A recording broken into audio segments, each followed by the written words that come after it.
Beam. Let's get into it, bro. Absolutely, Millia versus Queen Dizzy. Queen Dizzy also, I believe, got relatively big changes, at least when it comes to her position. But overall, still a relatively new character in this game's life cycle. Here we go, match underway. Let's see, nice hit air right there. IonGravityBeam with the full confirm, getting the ice field out. We got the setup as well with the fish, chasing him down with that blue water assault. And Wings of Light set up actually. IonGravityBeam wanted to go for that mechanic. RC comes through. I love the delay on the burst from HYNDU to make sure we didn't get baited. But we get the hard knockdown, set up the ice barrier next. And now we send out the fish. This is some really good stage control from IonGravity. Can you escape the corner though? Yes. A nice clean anti-air, and it's a perfect to start us off. Okay, Gravity Beam. Okay. Gravity Beam really showing the space control that Queen Dizzy is capable of. Millia getting knocked down, having to take a guess. Okay, counter hit doesn't really allow for Millia to go for anything, and now we got this Wings of Light set up. IonGravityBeam in a fantastic spot, has the wall splat just for the full overdrive, and adios. I believe this should be a round ender. Yes, oh yeah, it is. Oh yeah, no, you got that full tension gauge super coming up. Like, we're busting out everything here as IonGravityBeam, largely uncontested, will take game number 1 over OG-HYNDU. We didn't really get to see any of the Millia game plan. You know, we didn't get to see the knockdown, didn't get to see the mix-ups or any of the new fun Millia stuff like her tandem top slash loops or slash tandem top loops that she now has in this game. IonGravityBeam, though, able to show off some of the changes like the hard knockdown on Mikhail's sword, meaning that she's able to get a meaty, I use this to catch fish, the ice field that you see, and just pretty much in full control. So we'll see if HYNDU can kind of get through the zoning and deal with the oppression session that Gravity Beam is putting on for us. Taking a little bit of time, reevaluating, reassessing. Maybe, you know, didn't like the stage, maybe just wants to swap the color, you know, maybe scrolling through Spotify, just being like, no, this song wasn't good. We'll see how that progresses here. Yeah, stage switch. Round start, far slash. And that ice field out, so it's going to be a little bit trickier to try and close in space, although Queen Dizzy right up on OG-HYNDU. Ooh. Okay. Air car connects, although IonGravityBeam just in full control of the situation right now. The ice fish not really catching anything, but this is just oppressive as HYNDU, man, cannot get anything started.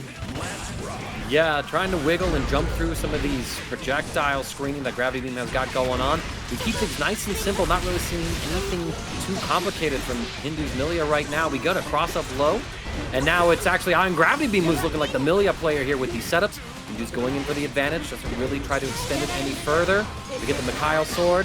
Another nice burst from HYNDU. You have to pretty much spend it there. That far slash recently buffed, though. Again, that hurt box dramatically reduced, so that far better poke. Gravity Beam is going to invest the burst. I don't mind that choice. After all, you have such a huge life lead. Why let HYNDU generate any more resources when you can just stop it there? But oh, a bad ice field. Yeah, but not getting the meaty means that IonGravityBeam gets out of that setup relatively free, and yeah, the instant air overhead closing it out. IonGravityBeam in full control of the set right now. HYNDU needs to find a response and needs to find it fast. Saw HYNDU get a little bit of that Millia game plan going, but alas, just still no tandem top knockdowns, nothing like that cooking for him. Could be new to the character, of course. Could be just trying to piece all the Millia parts together. It's something I've been re-experiencing again. I've been playing some of the new fighting games coming out, like 2XKO, or trying to relearn Strive again, just like, okay, remember my combos, what's my Oki after this knockdown, you know? Can be a lot to process when you're new to either a character or the game itself, but let's see. Good counter hit to start things off, although no pressure immediately afterwards. IonGravityBeam once again just takes full control of the situation. Finally, a throw comes through as well. The conditioning has been set. We send in the fish, catch him low again. RC and Hindu professionally does not go for a burst there, just says, this round's lost, I want my burst for next round. I want to see them spend it early this time, too, trying to stop the snowball. 2K, 2D, hard knockdown with the Oki setup. IonGravityBeam, again, just on point right now. HYNDU finally giving up the burst. They've seen enough. They want that get out of jail free card spent. But just as I say that, IonGravityBeam once again takes control, has the ice field. Waterfall connects, Wings alive, we take the turn. Extending with the RC, and in fact it actually hits. They don't quite get the kill, but the throw will do it. An IonGravityBeam with beginning as we, ending as we began. Time as a circle.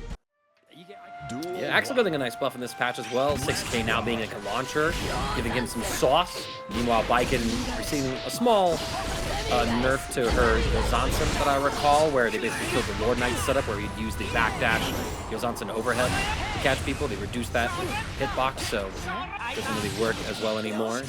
I remember him mauling on Twitter over that. Deservedly so, because it's like, y'all nerf me, and you don't even, and you buff Happy Chaos? What do I gotta do, man?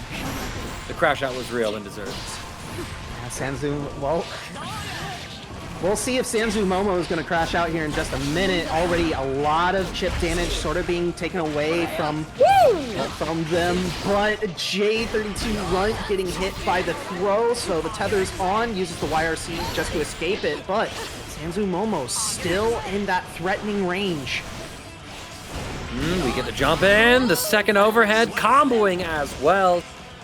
Finds the hit, gets round one to her name. Both sides a little over half burst to play with here. Nice block on the cross up Runt, demonstrating their strong defense. The parry against the block string, but we don't get any pressure afterwards as Runt takes us back to full screen. But now Sanzumomo closing the distance. Already a nice little combo. TKO Zonsen, the tatami mats to continue to pick up. Now, positive bonus to work with. Sanzumomo in a good spot. J32 Runt forced to use the burst and get shot for their arrogance. Really brought Sickles to a gunfight. That's crazy, man. She's like, you coming at me? Broke as hell, no tension gauge, no money in your bank account. Sauntering up to me, I'm packing. I think you forgot about that. Crazy. She really said, pepper spray. Social distancing. That's still a thing, right? No, hardly. That's crazy. All right, well. And Sanzumomo had that big counter hit off a 2 heavy slash, had the tension gauge. Could have, a high-level option I tend to see is people, you know, when they get those big mortal counter hits at the like, ends of the round, when they have that tension gauge, is immediately pop the RC, because a lot of people have a reflex of bursting right there, so could have RC canceled, called out that burst, but still managed to close out the round with the meter anyway. I like the burst here from Runt, keeping Sanzumomo in this corner, but unfortunately not able to make anything out of it as Sanzumomo once again takes the turn, messes up the cross-up overhead, but the instant overhead should seal the deal. Very nice. 100 meter to work with as well, so even if that didn't hit, could still RC again to try and make something happen. Okay, we got Yasar out, but unable to make anything happen with that. Sanzumomo, another nice big counter hit, has the tether on. We'll find the next hit. Tommy Geish to extend the combo, get the setup here. Going for the throw this time, I like it. We've been threading high-low, and now it's time for the next layer. JD for a secondary overhead. Nah, I ain't never in my life see that, and you busting that out on me? Okay, that's some new tech. What is even the frame data on block for a JD like that? I'm actually curious at that height. I want to lab that. Like, it's something you have to look in the lab, I think, because, like, I don't know if anyone has. What is this on block? People block this? So, JD on block, according to Dust Loop, it does not have an on-block number. Yeah, because when do you block that? Like, you're using that in combos. I wanna look at that setup and find out. Like, Yozansen to me makes sense there for a secondary overhead, but the JD, okay. I want to know what Sanzu's cooking. Now I'm curious. I ain't never seen that before, and I wonder why. K2B into the special. Okay, Runt just needs to establish a little bit more space. Sanzumomo can easily close it in. Oh! Runt thankful for that trade.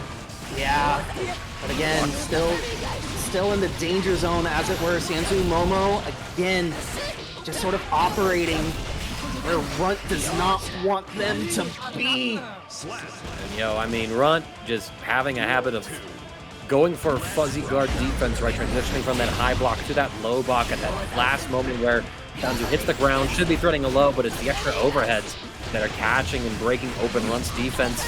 Now Sanzumomo with the full combo, set it up, a second overhead, conditioning comes through, we went low this time as Runt says, I gotta start blocking high, and Sanzu says, thank you, I'll take the mix.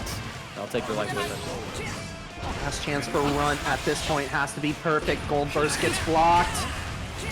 This is where, oh! Right, quick reaction from Runt keeps him alive. Very smart, using the 50% to block the gunshot. Again, we're calling Yasar, go Great Desert Storm. We've got the command grab. And just trying to keep Sanzumomo locked down. The side swap, Yozan. Who has some new sauce now that she can rock the baby in her aerial combos. But Neptunest also has these buff minions with Jacko, where now Countdown is actually a special move people use. And there's some gross stuff you can do with it. Neptunest I've been seeing a lot of lately as well. Her Jacko, very strong. It's going to be interesting to see, though, just how she matches up to someone like Six Macy, who is a relatively new face to me. I mean, Bridget, very tricky character. Already we can see Neptunest. Good guesses so far, although guessing wrong on the strike throw situation. How are you going to escape this, Neptunest? Indeed, we try to bust out with the Elysium driver. It's not going to reach. We get the close last punish with the yo-yo. Six Macy, cleaning up round one. Yeah, just guessing wrong 3 times in a row. I guess that is how you lose from such a strong position, but it's all good. Neptunest already trying to establish screen control very early on in the second round. We've got 2 minions out. Oh, but the DP blows everything up. Alright, Blue Auto Assault allowing us to set the yo-yo, going in, high-low. And the next round as well, it's 2 lows in a row. Is the overhead coming now? Yep. We get a quick reset. And look at that, Six Macy. 2 lows in a row now, 2 highs in a row. Neptunest fully conditioned, not guessing correctly on these mix-ups. Macy gonna go in. This up, we whiff the dust. I think we were able to PRC though, keep ourselves safe. Nope! No. I lied! Very brave going for the reversal Elysian driver there, but now we can see the reward. Neptunest has full screen space, as well as burst to work with Six Macy. Just charging back in. Good block on the burst, reading the situation perfectly. Six Macy, just out of nowhere, takes game 1. All right, we got ourselves pretty amped up. Again, pretty dominant set play from Six Macy, which is sort of like the interesting thing about like this Bridget Jacko matchup. They're 2 set play characters that control kind of like similar parts of the screen in very different ways. Bridget usually with those huge, enormous normals that she has with the yo-yo, whereas Jacko's trying to throw out those minions and fight and smack you around or defend. And Neptune has had some really good moments in that first game, but just hasn't really been able to put Macy into the same vortexes, because Macy is the one winning these neutral interactions. Neptunest gets out of the corner, but still gets hit, reset into a throw. We tried to mash, still get caught. And look at this, we are pressing violent. Yeah, Neptunest maybe panicking a little, just trying to interrupt something, but we can already see the set play from Six Macy just eaten right now as the perfect call gets come in off of the throw, and now we're right to round 2. Neptunest, you need to calm down just a little bit. Turn. A lot of defensive calls here. Six Macy delaying and waiting those out. 2D, nice cancel. We throw a minion, start swinging them. We see that Six Macy is respecting these minions, so I think Neptunest should pick some more aggressive options. The throws are coming through. We go into the powered minions and a greedy throw. There was no tension gauge for Neptunest, not enough anyway, to actually cancel into a PRC to keep ourselves safe, but yet another throw will do it. First you don't succeed. Try again. Yeah, we can see now Neptunest maybe just starting to get the semblance of a game plan together. Tough to tell, but definitely has started to figure out where she wants to play. Good block on the burst, although just unable to punish. Okay. Using the charge dust for the wall break. Okay, nice 6B. Extending with that minion as well. And Neptunest with his Elysium driver. She's going to be able to give us our first tied upset of the evening. It's all 1-1 here between 6Macy and Neptunest. Best of 3 territory, as I like to call it. Again, you split the first 2 games. We shall see. Yeah, and there we kind of got to see Neptunest adjust a little bit in those neutral situations, right? Being a lot more proactive, I think, in some situations, like a little less reliant on the defense commands for the minions, instead going for the attack commands in order to contest some of those situations. And of course, then 6Macy is trying to navigate and make these calls, and Neptunest then played a little more defensively, like that last 6P at the very end, into the minion for the full combo and extension. So really good stuff. And of course, Neptunest very throw happy as well. So I want to see if she will adjust it, start throwing out some strikes in the set. We get the first jump in, pressure begins, but I love the call from 6Macy. Yeah, now you've got to take a guess somewhere. Good guess on the throw. And now Neptunest should be able to start setting up. And just a lot of pressure, able to get the minion call now. 6Macy has to take some time to bat that one away, and now able to start pressure of their own. But the first call out happens. Now we're playing this awkward neutral game once again. All right, RC, Neptunest. Good blocks. I like the Anji jump in, right? Not risking throwing out a button to be anti-aired, but 6Macy still finds the hit. Not able to get the kill. I wonder if the rock the baby in the air would have been able to work. Blue RC trying to catch PRC. They pull protect. Roger! The death machine.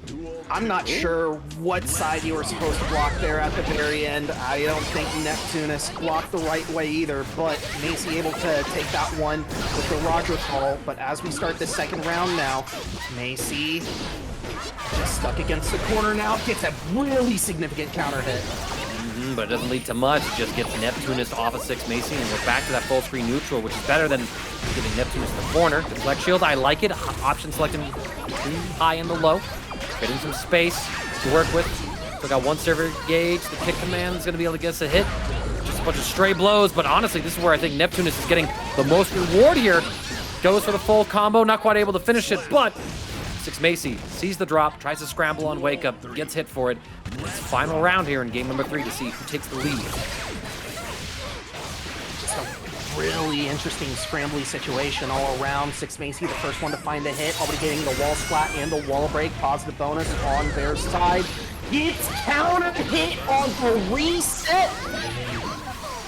Cross up, PRC to combo and extend Neptunest. Not going to burst yet, holds on to that resource. Sets up the minion. On the same side, doesn't quite have the full confirm, but we got a couple more minions. And I like this. Throwing them out, being aggressive with them again. Catching 6Macy. You're looking for burst, but not Neptunest. At this point, force it out from Macy. Able to block that death machine. Trying to jump in. Oh my lord, this is so scary. Yeah, it's just a mad scramble on both sides. Both sides trying to establish their game plan. The other not really letting them. 6Macy holding on to this first for their life. Probably will have to send it on a gold burst or some sort of other usage. Neptunest, guessing correctly so far. Blocking a lot of soul. My lord, she's blocking all of it, spending her gauge on FD as well. Whips the 2D! Defense only kept her alive for so long, could not find the way to take the turn back. And I'm genuinely impressed with Neptunest's defense, but I'm also sitting here like, why didn't we go for a YRC? You had the 50% tension gauge, could have just immediately stopped 6Macy at any point in that string and reset to neutral and had a slight bit more advantage as opposed to, okay, I got to survive this blender into the next blender, which, you know, maybe there's like a safe jump thing in there that was YRC baiting or some sort of delay that I missed, but crazy situation. 6Macy barely able to inch away with victory there. Let's see if Neptunest can take us to a game 5. immediately using the burst on the first hit. Does not want 6 Macy to have any sort of setup, but here we are back against the corner once again. Big counter hit, able to establish space, a DP to...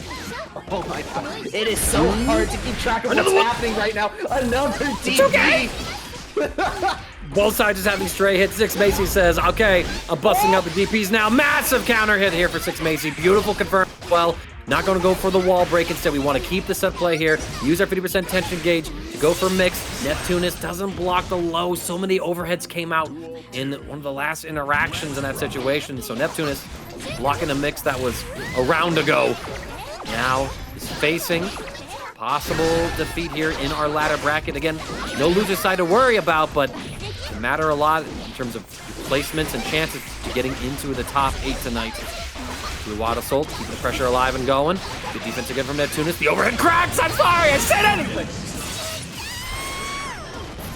Another chance for Neptunest, though, to make something happen. Has burst, has 50% to work with, just spins the burst first, and now we're starting to get these minions back on the screen. 6 Macy blocking for their life is successful, but getting counter hit on the low is going to get burst back in just a second. Has 50% tension to work with as well. The air-to-air hit connects. Can you pick up? Can you kill? No, I don't think so. The red RC, we're going to the wall with this one at least, though. Wait, we get the wall? And there it is, full optimal, full confirm, 100% tension gauge, all of it spent. Secure victory, well executed by 6 Macy. Takes it 3-1 over Neptunest. Well, chat, I am happy to say it did in fact kill. Hopefully I'm pronouncing those correctly. It's a Sin versus our first repeat character of the night, actually, Bridget. First Sin of the evening, though. Sin getting a couple of... In this patch, you know, he's not able to get some launchers off of some of the mix-up starters, you know, like Elk Hunt if it starts a combo. If you do the stamina follow-up, you don't get any more combos. Same thing with his overhead unless you're in the corner. So a couple of nerfs here and there, and of course the universal change to the fact that you can now YRC against guard crushes does give some counterplay to what was some pretty difficult mix-ups before. But Nan coming in here, starting off strong. Valyrym finding the way out of the corner. 6P though. It's going to keep things interesting. And Nan staying evasive, not really letting Valyrym get any significant hit at the moment. Nan though, having to guess now, guess on the high-low situation. Guessing wrong on that one, so now you gotta guess on another one. Blue Wild Assault comes in, we're guessing right so far, but we guessed wrong on the strike throw, so now we've gotta guess even more.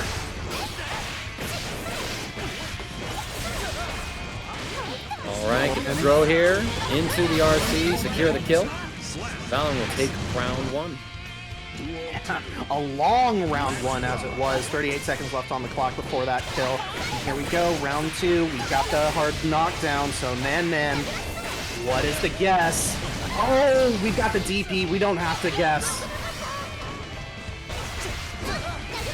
Here we go, we're back in the guessing game once again. It seems like Nan has to guess so much right now, but here we go, finally cornering Valyrym, able to start their own pressure just a little bit, getting clipped by the yo-yo call.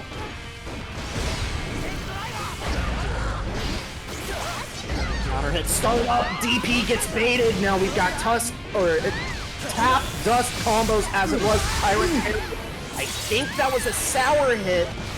No, it froze, that was clean hit. Super clean even with the screen slow down there. Sour hit usually the hit stop is a little bit less, so it goes right on through. The clean hit. That's how you tell. Okay. All right. Today I learned. Thank you so much. As Nan was able to get the kill for that second round. Third round, we're already taking half health before the clock hits 89. Good block on the burst, although just not in range to do anything with it. Now, yeah, Nan just sort of runs away with it after that slow first round. Goes up 1 game. Just took a moment to kind of dial in, get a sense for how Valyrym wanted to play, and after that, it's like Nan was just able to completely run the Sin Kiske game plan. Queuing up for the next game in here. See if Valyrym will have a little bit more resistance. Didn't see too many DPs out against some of that pressure. Perhaps that could be an adjustment to be made. Duel 1. On Valyrym's side, so First already taken off the table for Non. Did not want to see whatever mix-up Valyrym had in mind with that counter hit.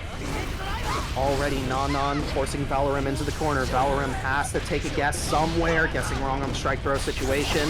Good frame kill, just unable to get anything afterwards.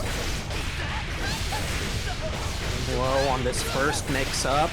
Second mix-up goes low again.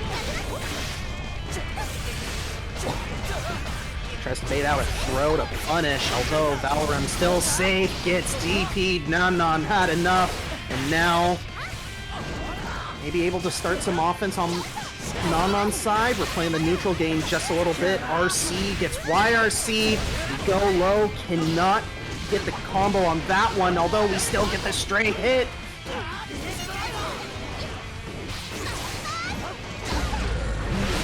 here we go. Big counter hit here. Valyrym should be able to find the next hit. Little pivot there, right there, because of the little combo drop, but still able to find something. Round 1 over to Valyrym, just like in our first game. Nanan, big mortal counter hit with that 2 heavy full combo. Nanan is going to cut it short with the burst. Tries to close the gap with the elk hunt. Hawkbaker is going to be able to force Valorym's burst out. Doesn't want to lose the momentum. Overhead's not blocked, and now it should be full combo into the corner position. Set up the yo-yo, and I like it. We bust out with the DP. Tap dust as well. Nanan just getting started.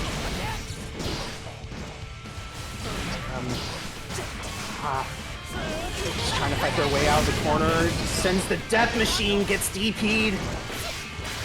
Again, we're just playing this long-range neutral game. Both players trying to find a hit. Non finds it first, just unable to convert afterwards. Valyrym now. Now's your chance to make the combo happen. This should be a big one. Should be able to get the wall spot. Yes, you do.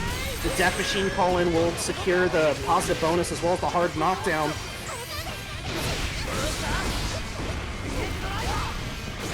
Hit on either side at this point.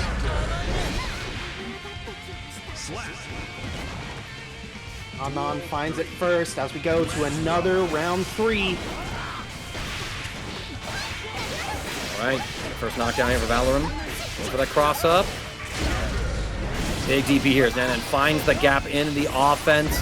Doesn't get, oh, this is just unfortunate. I think Valyrym was trying to match DP in the first place. Got the button first, and that didn't combo into the Starship.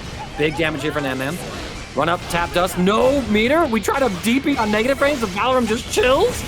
Wake up right the RTL? Nah, man! This is Sin Kiske gaming, man. This is the most Sin I've ever seen Sin in my life, and I love it. God, that was disgusting. That was so disgusting there at the very end. Non.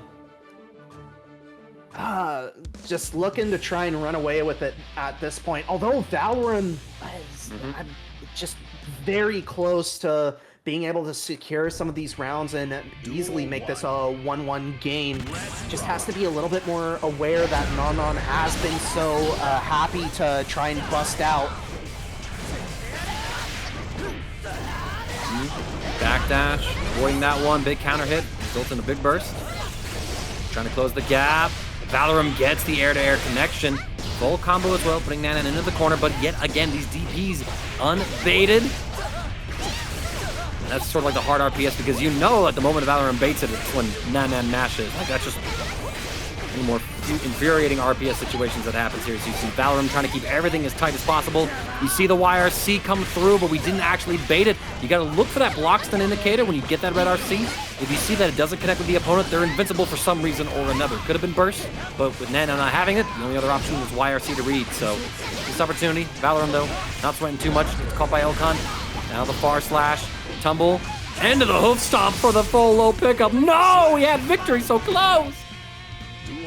A game of inches at this point. Valyrym, last chance for you to put a game on the board. Non though, already taking half health and running away with this round. Valyrym though does have burst on the table.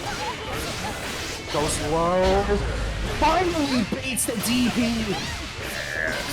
Non though has burst, just sends the RTL. And Valyrym gets clipped. I'm not sure what happened.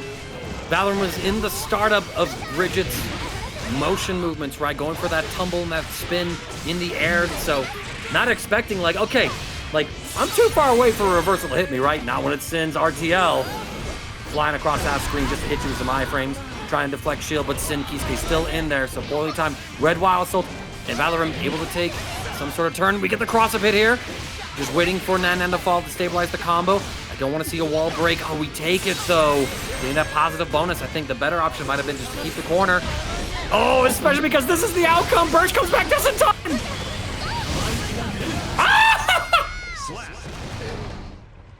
Bravery from Non. Okay, that was unfair. Hey yo, hey yo. That was unfair. That was unfair. Like 2x KO was out. We still over here. I'm being too mean with it. Ooh, an OG team kill. Fade Runner 2049 and Pixelated Max. Nice thing about team kill in the ladder bracket, it was a loser's over. Or out of the tournament. True. Baiken and Dizzy. More repeat characters coming on up. Yeah, we're just aura farming right now. We're just letting the intros rock. Do it for the team kill, you know? We're like, no, OEG lets the intros rock. I respect it. Our knockdown. Nice build up. And now the zoning game begins? Question mark? Certainly looks like it, although Fade Runner giving up first pretty early on. Pixelated Max gets jumped in on, gives up their burst of their own, and now trying to reestablish the zoning game plan. Fade Runner, though, just barely in range to get the knockdown. Here we go. Full extension with that fast RC. Through the wall, through the round. Yeah, no, Queen Dizzy, she did be kind of squishy. Ain't no armor. You think that with the gear gut, she'd be a little bit tougher, but nah. Nah, man, that dress ain't got no protection on her, man. All right, tether on, so Fade Runner able to start something. Fade Runner saw Sanzumomo hit the jump cannon and was just like, I can do that too. Here we go, get the back throw. Now Pixelated Max. Going in, seemingly trying to bait out some of these Hiragi counters. Finally gets the hit right here. And honestly, I think if you're Pixelated Max, like instead of backing off like that, I think it's maybe too bad of an idea to get close. But again, these two are teammates, so who knows what layer of mind games they're on with each other. Not sure if they practice against each other or anything like that. Big counter hit, RC. Just like I mentioned earlier, right? We got that huge mortal counter hit. Did a Red Roman cancel to confirm and to double check and see if Fade Runner reacted to that counter hit with the burst that they had available. Did not. So both sides playing that perfectly professionally. Now, back on the press playing. Not able to escape. A second serving of the tether. And the FD opens up an opportunity for Pixelated Max. But we don't confirm. It's spaghetti. The tether's off now. We're back to normal. Pixelated Max now able to start establishing space. But just as I say that, Fade Runner does get the hit. Gets out the burst. Good block. Love the dart trade there. Sideswap Yozansen. I think Fade Runner has this at this point. No! Full conversion? Okay, but it doesn't matter. Doesn't matter. Despite your best efforts, Pope, to commentators curse that interaction, Fade Runner still finds victory. So, listen, it may not be in the way you envisioned it. Vision. I win. One of us.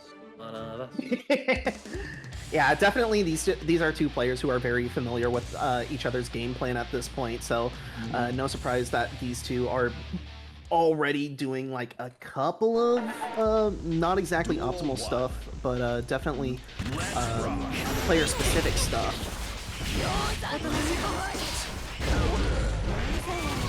Big counter hit to start things off. We can already see Pixelated Max again trying to establish that screen space, so that way Fade Runner has to come to them, but just as I say that, the H-Kabari. Now we got the tether on, Pixelated Max. Big counter hit, there is no burst for Pixelated Max. Fade Runner should be able to close it out. Yes, it does, with the rope. Duel 2. Okay, Pixelated Mask, just shy of that full burst gauge, but has the full screen positioning. Ice Field's down. And we're starting to get some of these pokes through here. Oh, but that JS from Fade Runner able to stop the offense a little bit. Still fighting on the field. Ground's finally back to normal. Both sides just sort of trading barbs, trying to find the next hit. It's Pixelated Max with the air dash coming through. In the distance, although counter hit, so the Ice Fish above disappears, so Fade Runner now can get out of that corner and try and establish where they want to be on the screen. Pixelated Max. Good block so far, but finally has to give up the focus. The gun comes out, goes through the icicle, but still you got hit, so probably neutral at best there, but Fade Runner. Very close. But still gets it. Alright, final round here of game number 2. Fade Runner with a full burst is what I would say. Immediately spends it, but now we'll see. Pixelated Max gonna get the first knockdown. Fish actually hitting on the other side. Full combo here as well, and look how much burst gauge has already been generated for Fade Runner, eclipsing Pixelated Max's burst gauge, despite, you know, just the little difference that we had earlier. Just one of those things about Busy. Big counter hit though, nice confirm as well from Pixelated Max. Applying the ice field. Fade Runner about to get burst a second time in this round. Is it in time though? Oh, reversal!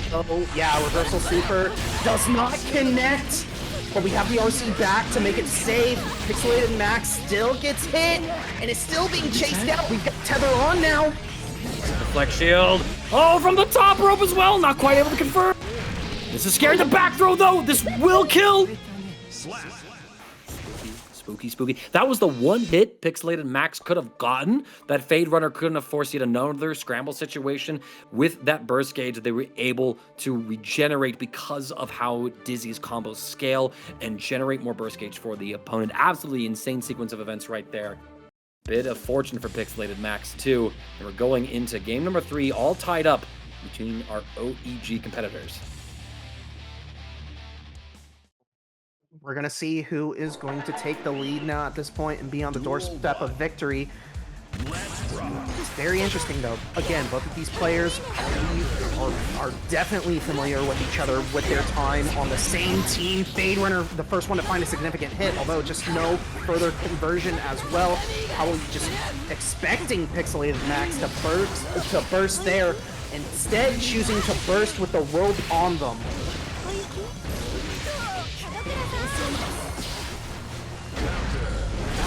Get traded. Fade Runner, though, the first one to find another significant hit. Should be able to attain the wall splat there. Yes, you do. And the super as well for the positive bonus and the hard knockdown. All right. Mix, double overhead. We block, but then we have the frame trap into close slap. Catching Pixelated Max, pressing something. Could have been a button, could have been a throw. Either way, Fade Runner will take that round. Pixelated Max gets a throw. Not a punish, though. Just a bit of fortunate spacing and timing. Ooh, that 5 heavy slash. Gonna be able to catch it. The Wings of Light is cooking right now. We get the pickup as well off the fish. That was goated. Should be proccing now, although nowhere in range, I believe. It doesn't matter, though. Fade Runner, one guess left. We're reapplying Wings of Light just in case we get the time. And the Michael Sword from downtown. That press of a button. Bar Slash gonna win that round start. Send out the ice. 2 heavy whiffs. Saving the burst for a rainy day. Save it for too long. You're gonna need it here in just a minute. Fade Runner spinning the burst very early on, knows that they can get it back in this round, depending on the routing that Pixelated Max chooses to go to. Pick up, set up the ice field yet again. Bar Slash is gonna work again. That normal doing so much work for Pixelated Max. And we get the double ice field proc into the next overdrive, and that will be it. Pixelated Max up 2-1. Fade Runner. Pixelated Max doing a very good job shutting down Fade Runner at this point, and yeah, smart usage of options. Fade Runner, not sure what your adaptation needs to be at this point. These are 2 very closely matched competitors.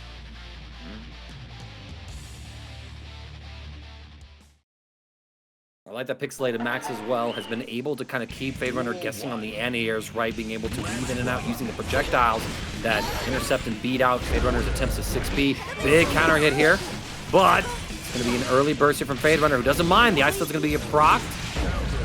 I like this too from Pixelated Max. Things a little bit short. Burst back. You send out the gun, catching the attempt to set up. So smart from Fade Runner, saying you can't set up against me when I got attention. Bringing fish and ice and all this magic BS to a gunfight. Pixelated Max in the perfect situation. Goes for a Wings of Light setup. Fade Runner finds the hit. And now Pixelated Max stuck in the vortex. Gets a high, or gets a counter hit on the jump. The Tatami mat gets another counter hit. And Fade Runner might just be running this round.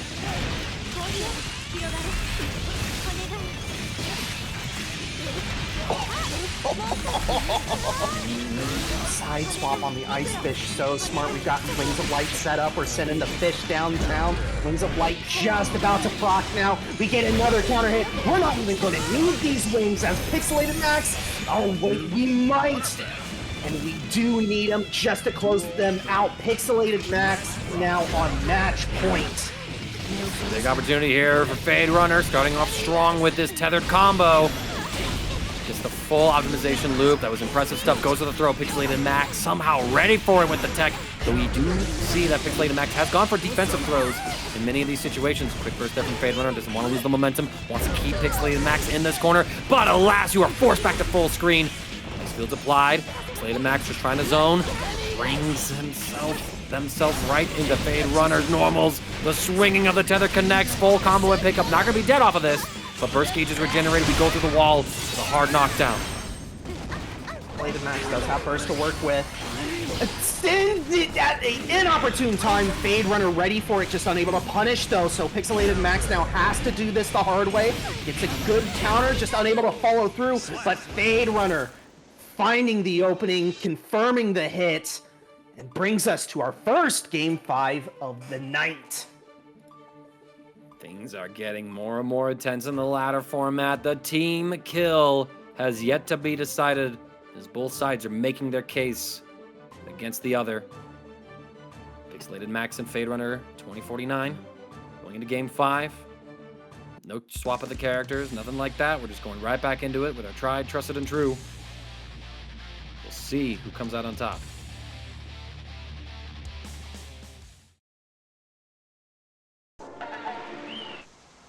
Duel 1. Go, no time wasted. Big counter hit to start off for Pixelated Max. Fade Runner getting sent full screen on the slippery ice. Good hit on the air Ice Fish, and now big counter hit for Pixelated Max. But Fade Runner finally able to close the distance. We're going through the wall with this one. Full burst gauge for Pixelated Max. Fade Runner generating plenty more of that positive bonus. Oh, they trade, but it's a hard knockdown for Pixelated Max, meaning that we get the ice field. The gun not able to reach, but we don't get the jump and punish it. Just a little bit of a scramble for both sides, although Fade Runner, the first one to calm down, first one to get the significant hit, and she is not able to kill, doesn't spin the tension. Oh, the gun's gonna completely miss too. A little too close quarters for that. So the ice field, we don't detonate it. Catch, send it off, freezing this Baiken, set the up. Oh, but we didn't quite get the setup correctly. Oh, we do land him with the overhead though. Fade Runner probably gonna hold on to this burst for the next round. Caught low as well. Pixelated Max somehow finding victory in those circumstances. Match point now for Pixelated Max. Fade Runner though, off to a frantic start. That is an easy 30% already gone off of Pixelated Max's side, as well as a good positive bonus for Fade Runner. Has 100% tension to work with. Catch right here. Very dangerous situation. So run up throw works. Yo Zonson trying to find the next setup here. It's a bit of a scramble. No confirm for that 6B counter hit.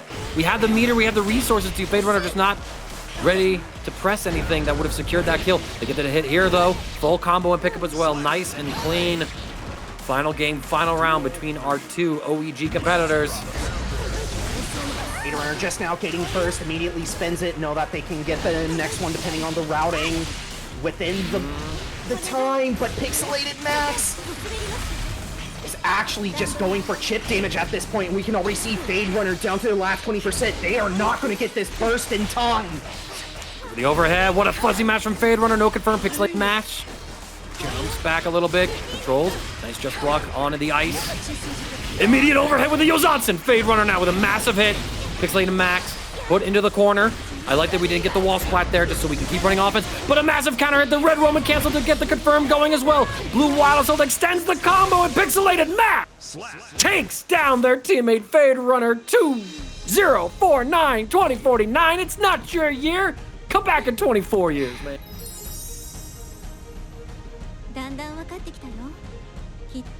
That is the definition of clenched teeth if I've ever. Right, y'all help me out. Yeah, DainsLeif and Mouqui, I do believe is how you say these two names. DainsLeif on the Millia, Mouqui on our first Ramlethal tonight.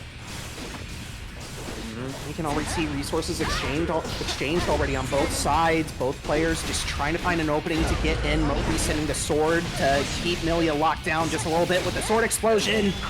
And we're already going through the wall. Now we're seeing that ever so present Ramlethal pressure. Too far away for that dust thanks to the faultless defense of Danes. However, Mouqui not quite done yet. Just continuing to get the mix of a little shimmy in there, baiting out the throw tech, using the sword explosion. Ramlethal did get a couple of nerfs in this last patch, but you know, sometimes they also work out as some buffs, depending on your perspective, like some changes to her rock special move. Actually able to make it a pretty strong combo tool when you are able to use it. Can be a little tricky sometimes, but there are ways SQ has shown us. Side swap Artemis finding its hit, although Mouqui able to find a significant hit. Not quite able to continue the combo to go all the way to the wall, so DainsLeif bringing us back to mid-screen. Mouqui, though, does have both swords, but just as they... DainsLeif is in a world of trouble. The YRC, what an interception with that JP! DainsLeif had the kill to the bad moon, didn't connect the 2K though against the blue Roman cancel. Finds victory. Okay, got a little sloppy. We just made it exciting, you know, kept them guessing. Definitely, although Mouqui first one to get hit, first one to exchange burst. There goes Dwayne, doesn't find a hit, but DainsLeif not far behind with the burst. Barely 10 seconds have passed, and Mouqui up against the wall. There's a disc setup. We go low this time. Disc setup, same side. Get the cross up here, catching that. We didn't stabilize with the red roll cancel. That could have been the round right there. An opportunity lost. We're able to evade the special moves. The sword catches though. And nice pick up there from Mouqui, putting DainsLeif into the corner now. 2K is gonna catch DainsLeif, trying to escape somehow, some way. In the record series, no punish! Yeah! That's negative on block now! Mouqui, BRC forward, keeps DainsLeif locked down. DainsLeif forced to use the defensive option with burst, and dust. Just the mental stack being overloaded. Mouqui finds a way to secure the first game. All of that off of a dropped opportunity. Again, DainsLeif had the 2-hit confirm, had 50% tension gauge on hand. Could have RC'd right there in that moment, stabilized the combo, secured the kill, and game one with it. It's those little touches that you see, those missed opportunities that you can catch and correct in future instances. And that can be the difference between you losing a set and winning a set. Good Lord, do you see the level on DainsLeif right now? On that Millia? God. That is someone who has lived in Celestial for like the last 5 years. All right, but we shall see, can the Celestial Demon overcome Mouqui? DainsLeif already off to a frantic start. Mouqui only just now getting a burst with about 45% health taken. DainsLeif, though, you gotta remember, Millia has paper mache for bones. We are seeing that exemplified right now. Morabano breaks through the wall from so far away. There's the sword, the PRC, empty low. Good defense though from DainsLeif. Blocks the tap dust overhead, but it's still Ramlethal's turn with that exploding sword. DainsLeif not even committing to a burst of their own. Completely surrenders round one over to Mouqui.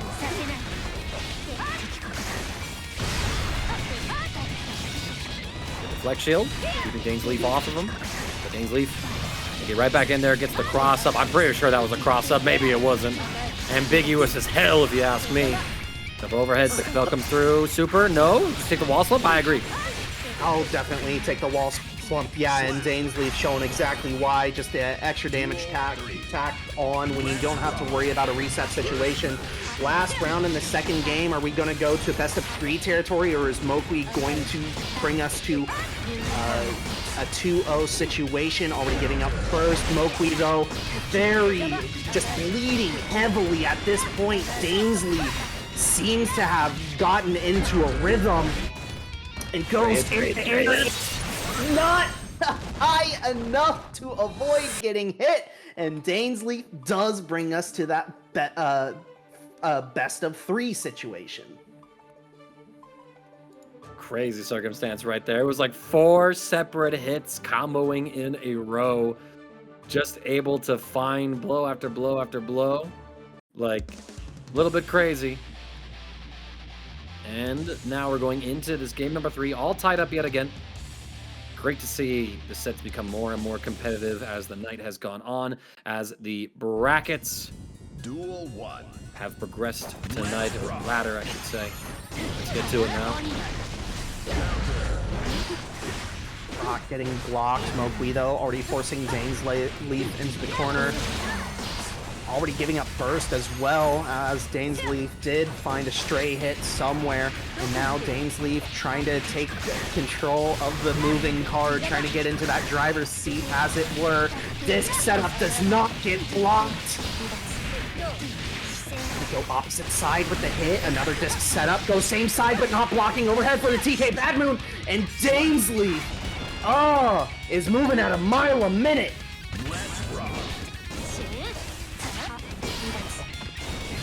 Mouqui, again, it's not getting the favorable round starts. Already getting sent through the wall. Does have first work with, though, at this point. Already down to about 65% health, maybe closer to 55 at this point. Big counter hit, finally forced to give up first. But now, what is your approach to Millia? He's confirmed using that PRC, blocking the defense. We take the plus frames off the overhead. Or is that plus frames, actually? I'm trying to remember. Because I know they changed May and Chips to be plus on block, but they slowed them down. I don't think Millia's is, actually. That might have been a spacing trap. Well, whatever it was, the buzzsaw was there to close it up there at the very end. Mouqui, after taking a strong game 1, falling down 2 games, is in the hole, needs to find a way to get out. Otherwise, DainsLeif going to secure this all-important win at this point with about 40 minutes left in our ladder. Millia 6K is +2 according to RTO. Yeah, I trust him on that one. He knows his games. Like, I had the vibe that it was. Like, it just felt right to say that, so couldn't quite. There we go.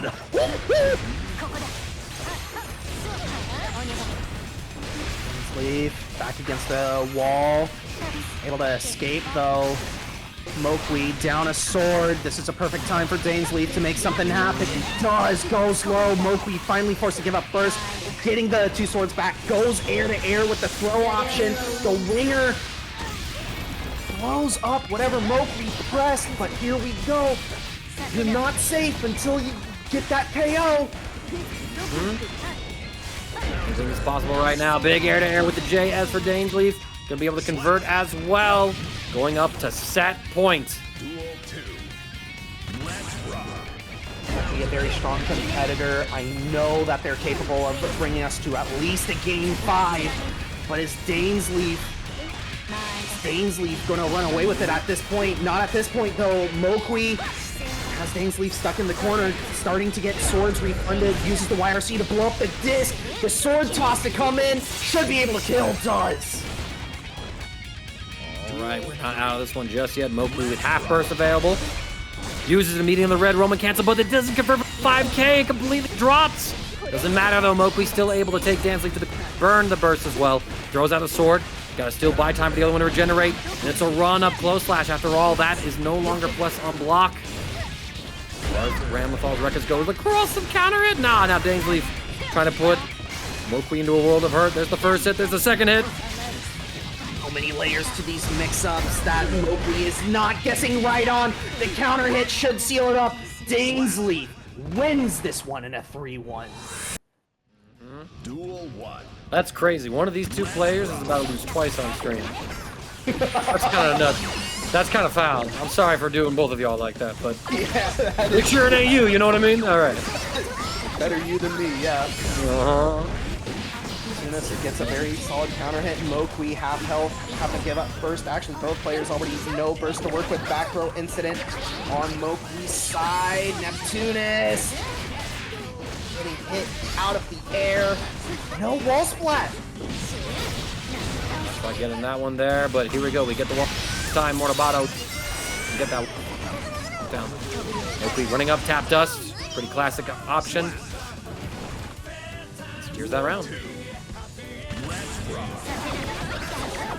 Now to establish that game plan, that mid-screen game plan. Minions are starting to disappear. There they all go. Mouqui, now best time to close in.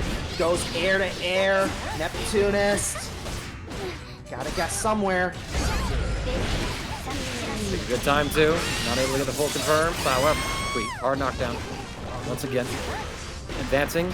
Goes for a bait on something there, and there it is. BRC just in time to catch the burst. Mouqui takes game 1.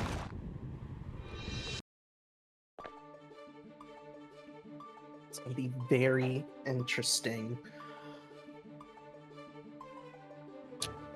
Very interesting first game overall. Looked like Neptunest was starting to establish that screen space during the middle of that second round, but then Mouqui just blowing through all of the minions setup, pitting Neptunest against the wall, and just like that, it was all over. We'll see, can Neptunest adapt? Can they avoid that situation? Find out. Counter hit right there with the far slash. Neptunest has to burst early. Trying to get in now. We get the next counter hit. A burst paid back in kind. So now it's all even Stevens neutral, but there it is again. Neptunest going for these defensive commands, checking Mouqui not once but twice. A beautiful check on the minions. Neptunest gets the hard knockdown with the sweep. Side swap with the minion and attack command. Run up and throw. Safe jump, not quite. Mouqui just sending the Morabado, just praying that Neptunest messed up the safe jump, and Neptunest did. So we're already back against the wall though. Neptunest just being a little slippery there. Goes slow, secures the kill. Now we move on to round 2. Get the full combo as well. And okay, actually getting close slash there, but what an interrupt between our Rekka sequence right there. Get off of me, we say, escaping the corner. I like the option from Neptune. Guard crush 2D is gonna get the counter hit again, throwing out the minions, trying to get the sandwich. Mito taking their time. Neptunest goes for the reversal Elysian driver. This should connect. Right on that. Good reversal, well timed. Deflect shield just to keep the minions off. Taking the turn here. Ooh, that looks like a miss. Neptunest now trapped against the wall. Both swords happen to use, so Mouqui a little bit less dangerous, but against saying that about Ramlethal. Less dangerous. Still dangerous, just less. Exactly. It's all relative. Absolutely. Mouqui able to close that one out, bring us to a final round situation. Already Neptunest forced to use burst. Mouqui just about to get their burst back. Swords now starting to come back for Mouqui, although not before getting hit.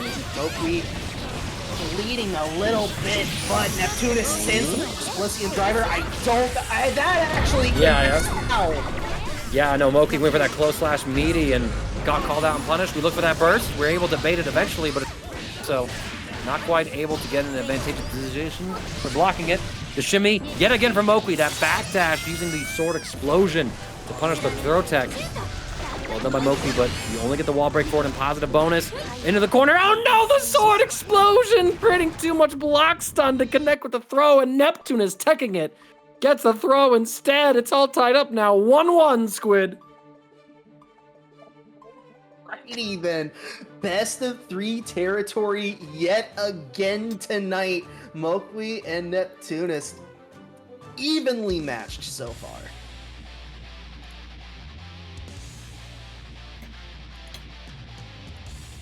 Always love seeing that.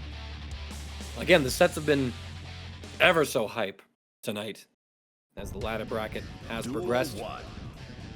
Right back into it. Still got that Slayer theme rocking away in the background. Honestly, a banger. Time is of the essence, though, for these two. As soon as this match ends, they need to requeue up. We've got 10 minutes left in the bracket. Unable to keep Neptunest pinned down against the corner.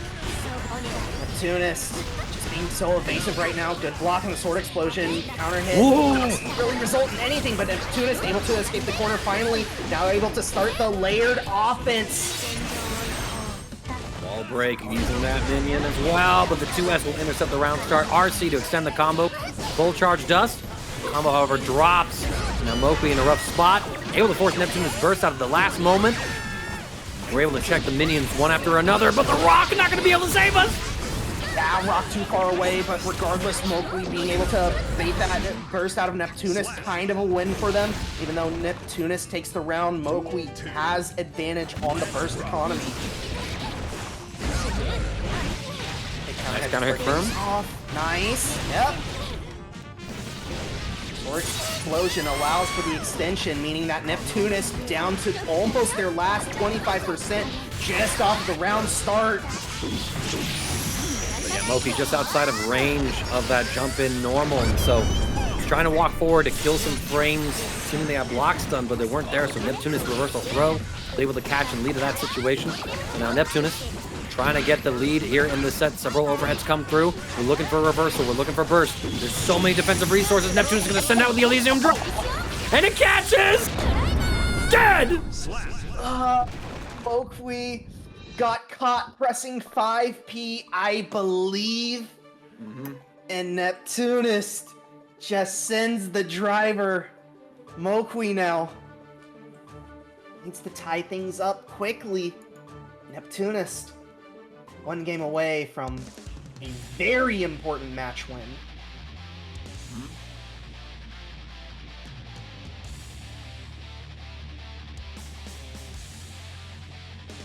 All right, going into game number 4. See if Mouqi's going to be able to recover some of the momentum. Duel 1. Or if Neptunest can close things out. Don't forget these two have played in separate sets on stream already, and both of them really unfortunate losers in it. So nobody wants to lose twice on stream, especially with the top 8 implications as well coming forward. It's a very important set. Both players, Neptunest and Mouqui, spinning the burst very early. It's Mouqui now setting up the sword pressure, keeping Neptunest on lockdown. Goes with the shimmy. Neptunest learned the lesson. Text now that there's no more sword to shimmy with. Keeping the offense going here. Nice YRC though. Get off of me. The swords are recovering. What a 5P catching that air movement. Mouqui's reward. Knockdown in the corner. Neptunest does have 100 meter to work with, so YRC is being threatened right now. Good throw tech. Neptunest goes for the back row situation, sends the minion for the sandwich. Swords now just starting to return for Mouqui. Neptunest finds the hit, able to confirm the kill, now on match point. Mouqui had such good defense, dealing with so many successive overheads. But Neptunest was still able to keep the offense going. Mouqui's wiggling, cost him that round. Neptunest keeping Mouqui on lock and key. The minions going for the defensive one, checking that proactive 5P mash from Mouqui. The sword explosion catches. Mouqui converts off of it as well. Gonna be knocked down in the corner. Instead of the PRC sword, high, low, good defense from Neptunest. The other sword comes back, we're staggering. This game dropper I don't think is actually catching. No! I called it. No, I called it. Ooh, and now Neptunest in the driver's seat at this point. The minions being called. Mouqui sends the burst. It wasn't a gold one though. So, no defense bonus, no tension gain. The counter hit is not enough to kill. Mouqui just goes for a forward throw option. Neptunest might be going first. Why would you not?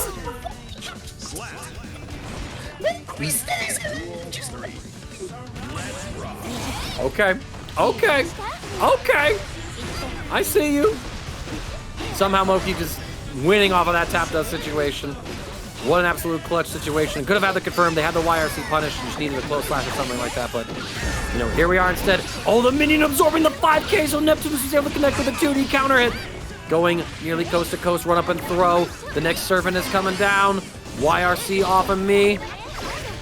Trying to pull the minions. Oh, but punish. Don't forget that's no longer plus on block. It changed that in the most recent patch, so Ramlethal now is at disadvantage of that aerial overhead. Doesn't work out. Backdash. We get intercepted though by the PRC. Neptunest has the combo, has the confirm, has the set win, and takes it 3-1 over Mouqui. Who Nagos and losers side? That is going to be an explosive one. And yeah, Chipp, the first time that we've seen Chipp tonight. It'll be very interesting to see. Just scrolling through real quick. Yeah, Chipp actually relatively unchanged in this latest patch. I believe only had like one minor buff, if you can even call it that. Yeah. No, very much was. Very much was. Marvel was like, oh my god, he is normal and it's revolutionary for him channeling this. Was like hyping up Chipp #1, but yeah, like literally the only change was to his sweep. Everything else just kind of issue fixes. Yeah, but not to mention too that Chipp benefits a lot from the changes to the meta surrounding him as well. The fact that he's able to YRT guard crush pressure is something that's helpful for his defense. The fact that risk has been reworked so that he's taking less damage in combo sequences, increasing his survivability, is also something very beneficial. He does hurt a little bit from the red change that he's no longer pressure, but his pressure is fine without it anyway, so he doesn't really feel it, and he's still more than happy to use it in some of his confirms, not to mention various nerfs to other top tier characters with bad matchups. Chipp's in a really good spot this month. Yeah, we can kind of see it in play right now already. Kapa being sent through the wall, having to take a guess at some point. Blood gauge starting to fill up on the side of the Nagoriyuki. Redtro, it's a little too far away, I think. Yeah, able to whip punish the super, get the tightrope in there as well. And adios, we're going back to the lobby. Redtro takes the first game. Blitzing through just like a ninja. Speedrun category for GDQ, but tis but the first game. Had to make some time to adjust, and one dynamic about this matchup, of course, is that Nago does have plenty of recovery whenever he whiffs some of those normal attacks. So that means that a fast-moving character like Chipp can fully take advantage, get in, and punish with his incredible movement speed. But we'll see if Sir Kappa is going to be able to more successfully lock down this Chipp. We've talked about Chipp. Bounce changes. Nago did see some changes, mostly nerfs in this patch. Of course, the wide waddle soul changed. He's no longer able to RT off of it. Beyblade is no longer a low. It's once again a mid. Thank God. They got rid of that crazy change, thus removing some of its potency in neutral, as well as killing some of his blatantly strong mix-ups that he had previous patch, but still doing really good. And at 2 heavy, he's going to be able to get the first hit, trying to chip down some blood level here. Redtro going to get the full combo into the legs, into the tightrope. Wall stick into super as well. This should be the kill. Almost certainly is. And yeah, speaking of nerfs as well, a big one that Nago also got hit by DP. Cancel window got reduced. So that means you can't really cancel it into anything like top. You can't really make it as safe as it once was without really visually committing to something. Or rather, you can no longer send the DP and can't. What am I trying to say? You can no longer send the DP and visually see that it's blocked before canceling into something else. That's kind of what I mean. There we go. Pre-commit to it. Oh! Blood rage pops.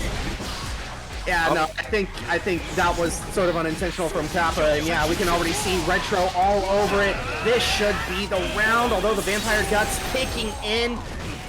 Another lease on life for Sir Kapa, has a full blood gauge to work with, but the command grab, Redtro speed running through these games is up 2-0. Sir Kapa needs to find an answer. And the answer has to come far faster than this Chipp's movement, as Redtro could be on the verge of getting our first 3-0 and sending us onto a super quick top 8, at least in terms of its pacing so far. We'll be seeing exactly how that goes get into our third game. Sir Kappa was able to take a round. The last things are looking good for them here. They are able to trade in some offense. Going through, counter with the Beyblade. Not quite able to get the full jump confirmed. Might have been trying to go for a burst bait as well. And here we go. Both sides spent their burst. Level 3 blood gauge for Nagoriyuki. Going to commit to the Fukio. Redtro able to jump around, keep things going. The 5P contestant not going to be able to reach. Backdash, the PRC, they trade. This is not too bad for Kappa. Big jumping. RC to extend. Third Kappa, unable to fully confirm the kill, although in a great situation, only has 2 bars of blood, so can commit to something very risky just like that. Remember Redtro, you can stand block it now. Well, I think Redtro was just trying to move, but Sir Kappa with the delayed cancel caught Redtro trying to be proactive and saying, it's my turn now. No, it's not. That's Nagoriyuki, you're fighting. Definitely. But we can already see now Redtro immediately back in his driver's seat. Sir Kappa hemorrhaging a lot in terms of damage, but able to try and put Redtro into the corner, successfully does, but Redtro able to poke out, and it's a good one as well, trying to bait out burst. Sir Kappa not biting, probably just going to opt to keep this burst with them into the next round if they cannot do anything. Yeah, rough situation right there. Just able to see the Beyblade coming in. Goes for the Beta Blade with the iframes. Big round start here. Sir Kappa looks for the burst bait. Redtro not giving it to him. More than aware that that was a burst save point. Plus frames into throw. Kappa has to find an opportunity to burst right here. The fast mix-up coming through. It's overhead into overhead. Plus frames into plus frames cancels. Finally, Kappa spends the burst. Redtro will retaliate in kind. A reversal gets completely blown up as Redtro closes the gap in lightning quick speed. Sir Kappa down to what could be the final interaction of this set. Really much blood to work with without popping, and yeah, Redtro goes low, confirms the kill. Redtro will move on in the loser's side. Locking in on the Nagoriyuki, Charlotte on the Faust instead of what I assumed to be the Bridget. This is going to be a very interesting match, no matter how you slice it, just because of the randomness of Faust's item toss, but I do believe that Faust might be able to dirt this one out. We'll have to see what happens there. Faust getting very few changes in the most recent patch. A couple of bug fixes here and there. One of the knockbacks on those moves, the 6 heavy, also got changed a little bit, which had some very niche applications overall. And of course, he's vastly affected by the PRC overdrive nerf, where he was kind of like the star who really took advantage of that mechanic because of the windup of his super, making it very easy to execute in a real match tournament situation. And now that it costs 100% attention gauge in order to do that, due to the fact that now all overdrives that are invincible spend the attention gauge on the very first frame, Faust kind of lost his only reversal option in a lot of situations. And Test Your Luck is going to be giving Charlotte a loss in that round. Yeah, it also, but let's not forget though, the YRC changes does also help Faust out just a little bit. Faust, as you said, very weak defensive options, so anytime that there's a system change that improves defensive options, Faust is a indirect beneficiary of it, just like Happy Chaos. But we can already see Charlotte taking control of the second round, at first round very much in Test Your Luck's wheelhouse, and now Test Your Luck getting caught by the instant crow PRC command grab and the overhead as well. I'm not sure how you were supposed to guess that one was coming. I mean, not even that. Test Your Luck backdash creating more space. They were nearly half a screen away, and yet that syringe on fire still reached. Absolutely crazy. Charlotte gets caught, trying to run up. Test Your Luck goes in, tap dust. Red Roman. And we get the blood-sucking universe to fix our blood gauge problems, trying to keep things phased back. We're looking for that burst. It's a back throw, though, from Charlotte, not willing to give it up. That burst is only going to be used in deflect shields and in wild assaults. We get the full combo on the pickup here. Eat the trumpet, but no, we dropped the combo. Took too much time to convert, went for too slow of a button, and Test Your Luck getting lucky on that drop from Charlotte. Living up to his name, Test Your Luck. Yeah, just benefiting from Charlotte fully running up and hitting the button as opposed to just going for the long-range poke to send through the wall. Charlotte, though, again, sticking with Faust, again, it might just be that Charlotte's just been playing a lot of Faust lately. believe I am not mistaken that Charlotte is a Bridget player. If I am mistaken, the chat will surely let me know. We can already see good round start for Charlotte. Already sending TestYourLuck full screen. Gets into Beyblade though. TestYourLuck trying to advance right here. Charlotte finds the perfect time to match the blood gauge. Nearing maximum level, but TestYourLuck able to keep it just outside of the blood rage pop. We're gonna get the combo with the target combo system there. Not quite able to contest anything. Dark Crush action going through. Still just chipping away at Charlotte, who's FDing most of these sword normals. Gets caught on the cross up though. Yeah, that was just unfortunate. Had Charlotte been able to block that one, TestYourLuck surely would have gone into Bloodburst at that point. But Charlotte already backed into the corner to start the second round. TestYourLuck finding the big hit. Again, just staggering offense, catching Charlotte, trying to either approach or counter hit with a button. And yeah, TestYourLuck closes it out the second round. 14 seconds. TestYourLuck keeping the high octane pace of our top 8 tonight so far. Running right on through. Trying to do a little bit of digging into Charlotte. Assuming I have the right profile pulled up as well. Attending a lot of TNS tournaments it seems, but I just need to look and double check. Make sure I got the right player, because this profile I'm looking at on Super Major has Potemkin as the selected character for Charlotte. But sometimes, you know, that just comes from when people actually report what character is played in a set, and a lot of time you don't get that character data from StarGG because people don't fill that out, right? Practice scores and something like that. So. Oh yeah, no doubt, no doubt. But yeah, at this point though, Charlotte sticking with Faust. They can do the reverse sweep. That would be absolutely monumental, but TestYourLuck already bringing Charlotte down to their last 10%. 50% tension to work with on Charlotte's side, not even going to have a chance to use it, and TestYourLuck now on match point to advance to losers quarterfinals. I mean, this would be the reverse sweep to end our sweeps here. In a losing situation, down a round now in game number 3. TestYourLuck trying to keep the offense going right here. Don't forget that Beyblade only a mid now, so it's just being used to get Nagoriyuki closer and extend pressure. Charlotte finds the opportunity to back throw, putting TestYourLuck into the corner.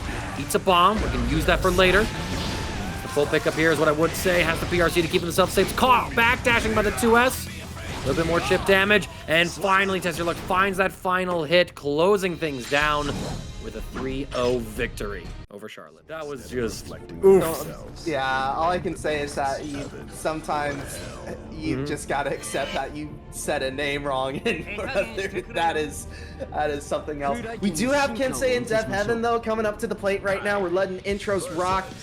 Kai versus Axel, no big surprise. These are these two players' names. They are ride or die with these two.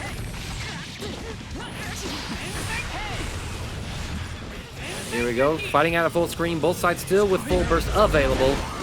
Be able to catch with the rainwater right there. Kensei gonna burst there, gets the jump in, trying to advance forward with this Kai bad guy skin, if you will.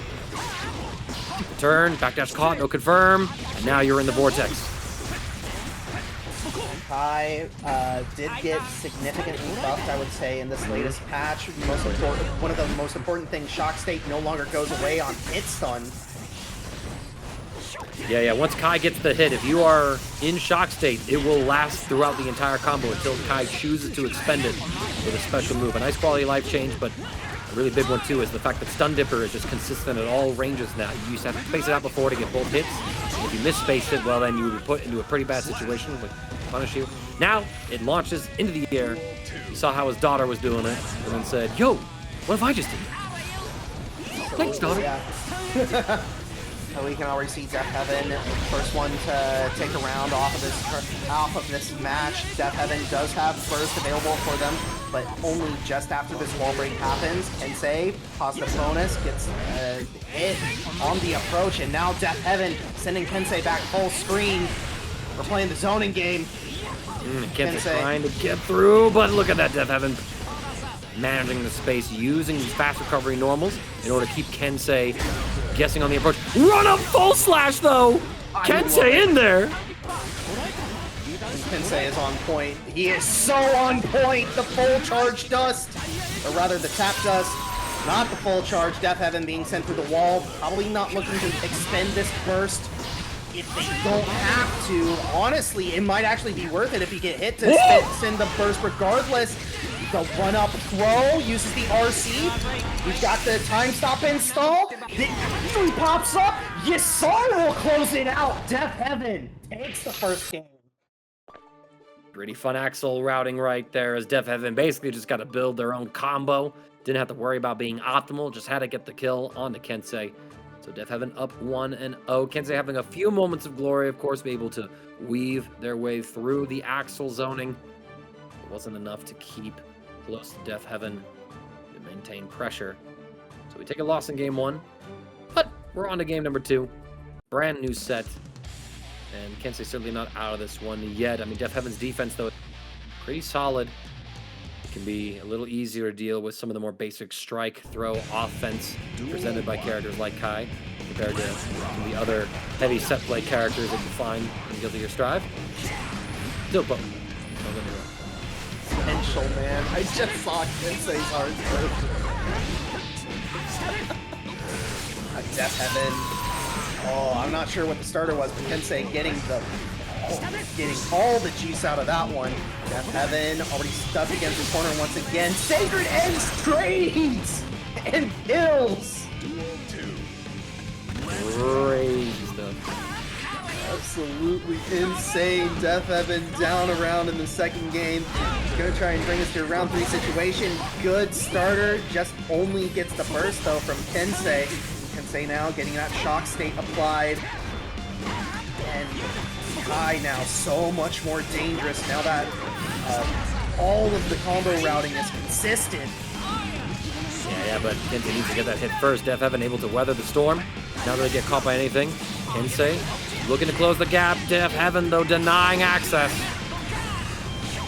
The FD through the cherry bomb. Slow and steady. The stun dipper to slide underneath. Close slash into the combo. Puts Deafheaven into the corner. I like not going for the wall break. I love the throw bait as well. We stick to the wall. We don't have the meter, though, to get a ride the lightning super. So Deafheaven gets to live with one more interaction, one more potential shot. Kensei trying to find the hit. Does so with the full screen stun edge. Tying up our set 1-1. Kensei. Woo! Best of 3 territory Kensei has brought us into. Deafheaven looked extremely strong that first game, and Kensei with the perfect response for the second one. And now we'll see who is going to take the lead. Is it going to be Potential Man? Mankind. Potential Man. Get into things. Starting off pretty conservatively here. Air to air, though, goes Kensei's way with that jump slash. Using the flip kick to close distance, but Deafheaven gets the hard knockdown and is able to escape the corner now. Here comes Yasar. Gets back into it, too. Backdash caught by the close slash. Kensei will deny the wall break, tries to close the gap, but Deafheaven pressing all the right normals, checking Kensei's approach. Jump, double jump. See the JH scooper with the air throw. Saucy response from Deafheaven. And I love using the Sacred Edge just to deal with the Yasar. We reset, going in for another shimmy. Not quite able to find anything. Plus frames the low. No confirm, however. Oh, they trade. It's still Kensei's turn. The stun edge will connect. We get the jump combo. Trying to draw sneaking to 6K. Yeah, Deafheaven's not biting on this burst. He's going to take it with him into this next round. Kensei, though, has to be really careful. Everything, one vision gets activated. It's probably going to dissipate. Not quite, but the overhead able to catch Kensei pressing something. We heard counter hit. In terms of the game announcer audio, Kensei finally cracks at the end, but keeping things incredibly competitive. Runs up. For the next hit, 6B will connect. Plus frames, go for the throw, but Deafheaven's ready, and look for that burst as well. Could have gone for JD. Both sides getting opportunities to try and scout out the other. Fast pressure here. Kensei with a massive 2 heavy will force Deafheaven first. See Yasar again, shutting down Kensei's approach. Got a throw now. Here's another Yasar to keep Kensei locked down. Dash forward. Nice job by Kensei, staggering the offense. Oh, not quite the full combo and pickup, but Red Kensei, seeing the 2-hit confirm, uses Red Wild Assault to finish the combo and take Deafheaven to a final round here in game number 3. Best of 3 situation, or a ranked set, if you will. Nowadays for GGST, crazy they made a best of 3, but you do you, Arxis.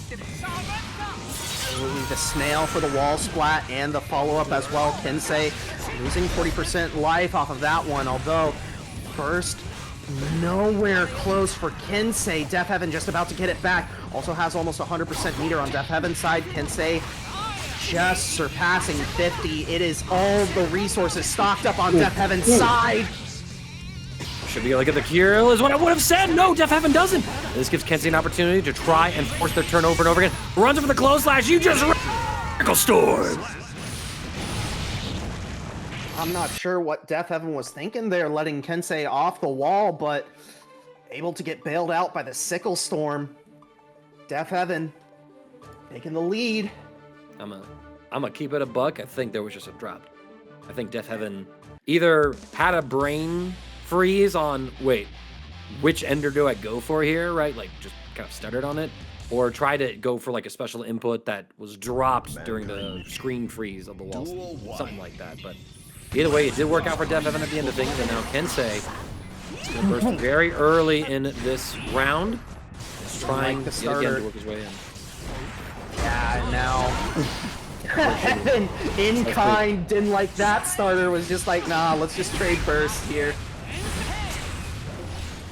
Kensei has to make his way and does so. Deafheaven getting sent through the wall. Kensei using the Sacred Edge for the hard knockdown. As well as the shock state, but perfect mash from Deafheaven. Create some space. Kensei just defending so far. The whiff cancel actually able to recover from that whiff bar slash just in time for the attempted buffer of stun Dipper to come through. Kensei will again break the wall, apply shock state with the dire class. No. Gonna go into this next round with burst, but so is Kensei. Both players have regenerated their resources for this next round. Is either of them going to use it? We'll see. Here comes Yasar. Kensei forced back into the corner. Deafheaven trying to shut down every avenue of approach. Here's another Yasar. Kensei opting to jump over it this time. On the web throw as well! Oh my good lord. I mean, Deafheaven... Kensei was constantly jumping, not presenting any buttons because you had to respect the wings. You had to respect Axel's enormous anti-air ranges, and Deafheaven said, your condition, I'm going up and throwing you. Immaculate, full screen, strike throw gameplay mix-up from the zoner. Amazing. Absolutely, yeah, but as we start the second round, Deafheaven already in a massive life deficit, bleeding heavily, hemorrhaging even, some may say. Second block on that tap dust. Kensei gets the hit with the counter hit though on 2 slash, tying up the round counts right here. Again, this is to keep Kensei in winner's side of our top 8 bracket. Overhead to next, immediately Kensei gives up first. Meanwhile, Evan, stuck in the corner, does have first to work with, but finally able to poke out. No resources required, trying to take screen space now. All important. A couple fireballs. Kensei trying to play the zoning game, but Deafheaven saying, listen, I rule the full screen. You merely adopted it. I was born in it. Molded by you, mate. Wall break comes out. Unfortunately, because of the time stop super, you don't get the hard knockdown as well. Just because of the nature of it. Kensei trying to find the next opportunity. He's trying to play around that tornado. Gets caught, though, by the 5P. Trying to air dash, and Deafheaven. Duel 1. Let's rock. All right, let's get into this one. Let's see high-level play right here. Anji getting a big buff to the 2 heavy right, basically being reworked to be a plus on block tool of charge, as well as being an incredibly potent launcher. Did see a nerf to his, I think it's Miragi? Or no, Midare. Midare, yeah. I mixed like Baiken's counter with that fish attack from Anji in terms of the name. Silly me, butchering the Japanese language. But did receive a nerf in terms of its plus frames on block, so now it's actually negative on block, -2 instead of like plus 11 or something crazy. But you know, Anji's still in a really good spot, enjoying most of the meta changes, I would say. Full combo right here. Macmens advancing, trying to keep things going, being a Fujin dispenser. DainsLeif though able to weather the storm, jump in, see how they can convert this combo. Should be a kill. Oh? Yeah, as long as you don't drop it. Yeah, DainsLeif also getting the wall break as well, so even if the buzzsaw itself wasn't going to kill, the wall break most certainly was. Here we go, starting second round, DainsLeif. A little behind on the burst economy. Macmen's going to get first crack at it if they so choose. Lust Shaker, oh man, those wrist changes, man, we can see that in action. Lust Shaker's barely building any risk. Yep. Reduced build of risk, of course, helping to slow down the game's explosive pacing quite substantially. Although, weirdly enough, it also kind of buffs pokes in a way because that first hit does more damage since your defense modifier value is reduced due to risk. So while combos do less damage, pokes are a little more rewarding than previously. But DainsLeif finding all the reward right here, finishing it off with the bad move. Putting it to game 1 over Macmens. This is going to be a very interesting one. And yeah, this Macmens, again, a very strong Anji Mito. DainsLeif is making Macmen's life a living hell right now, though. Just making it look easy. But Macmens, not letting it get to him, just dusts himself off and readies right back up. Duel 1. Let's rock. Getting this next. The offense going, but what a call out by DainsLeif. I'm gonna be mixing myself up on that one. Like I know it's life. I know it's life. I will get there one day, Chad. It may not be this day, but it will be one day. Almost certainly DainsLeif already giving up a burst and just not finding super significant hits. Okay, there's the mix-up. Macmen's guessing correctly on it, although still getting counter hit. Bleeding pretty heavily at this point. Macmens needs to start offense somewhere, has to give up first for another shot. Now we're staggering offense. Good just block. I believe it was a just block. Yep, it was. Faultless defense just block to create the enormous pushback that we see there. Incredibly difficult to do, but DainsLeif able to execute it. What a 6 beat up for Macmens. We run up, get the throw. It's time to run some offense, a little bit of set play. We bait the YRC as well. This is Anji. Yo, this Millia is checking out in the next round. Yeah, and just throwing the fans, secure the kill. Macmens also could have RC'd to guarantee the kill even further as well. Regardless though, round start, DainsLeif in the first hit, no follow-up available though from that hit. Just now getting burst into high hit, counter hit. Wall stick, breaking with the Artemis. Through the wall we go. We able to get the parry. We don't commit to anything though. Seeing that DainsLeif had the tension gauge BRC and himself relatively safe. Get the scoop off the air cart. First for Macmens, just trying to keep momentum here. Oh, we backdash the throw. Big opportunity here for Macmens. And DainsLeif basically has to respect the fact that Macmens has tension gauge, so could RC at any given moment in the combo. And now DainsLeif is going to go for that burst. Just stop the game from ending with Macmen's victory. The Capel's able to catch. Set up the mix. We block so far. YRC just in time. Oh no. Macmens though unable to get the hit. Goes for the DP. Gets the catches DainsLeif on the approach. And now should be able to kill. Yes, he does. And Macmens brings us to best of 3 territory. Tied up again. 1-1 apiece. Whereas loser's side kind of ended in 3-0 blowouts. Winner's side proven to be a competitive series of sets you love to see. It makes you wonder what the next round of losers in those quarterfinal go. It's going to be playing out like. We'll be seeing this.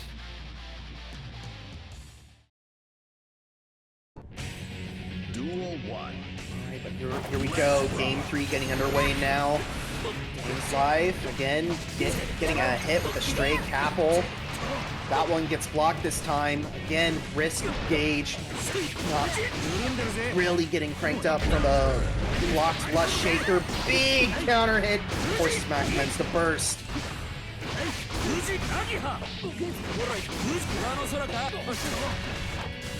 DainsLeif leading heavily at this point. Macmens gets mixed. This should be a wall break. Yes, it is. We're using the buzzsaw for the hard knockdown. Macmens, though, 100 meter to work with, is still extremely dangerous. Oh no, doesn't read the burst correctly, and now Macmens just sinks the low from half screen and gets the hit. Man, Fujin's really something different, but can't complain too much, I suppose. Macmens with the 2P able to intercept the approach. They clash, actually, and Macmens still pressing 2P, wins out. Gonna put DainsLeif into the mix. You get caught jumping, I think. Through the wall to go. Macmens working on the perfect. Oh, my. GG. 7 letters. Give it to him. They're not golden like in some other games, but those 7 letters still mean the same thing. Macmens taking the lead in this set. Can DainsLeif make the adjustment? We're going to find out right here, right now. It's pretty much ever since game 1, Macmens has been thoroughly in control of the set. So now we advance in. Winner semifinals is going to take us here. Space, looking for the next opportunity. Yeah, I love the respect both sides are showing right here. DainsLeif doing all the classic Millia movement, but without trying to jump. Knowing patiently to get the anti-air. Finally gets a hit, but corners themselves actually being a little tricky. We extend with the Red Roman cancel. Wait for the burst save opportunity. So DainsLeif still trying to find a way out. A reversal Artemis creates an opening. Good defense from Macmen.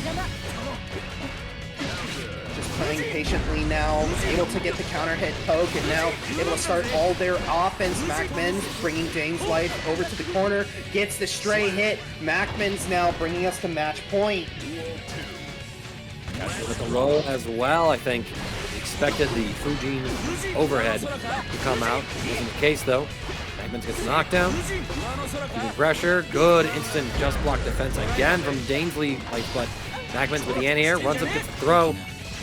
Cooking on all centers, baits the deflect shield. Oh no, back it up, son, it's done. My man just got mixed out of his mind. Macmens moves on to winners finals. We'll face Deafheaven. We'll see. Duel 1. Can he defeat the freshly buffed Chipp? You know, it's kind of crazy that Kai has gotten like more buffs, like pound for pound, than Chipp in this patch, but Chipp is arguably higher on the tier list.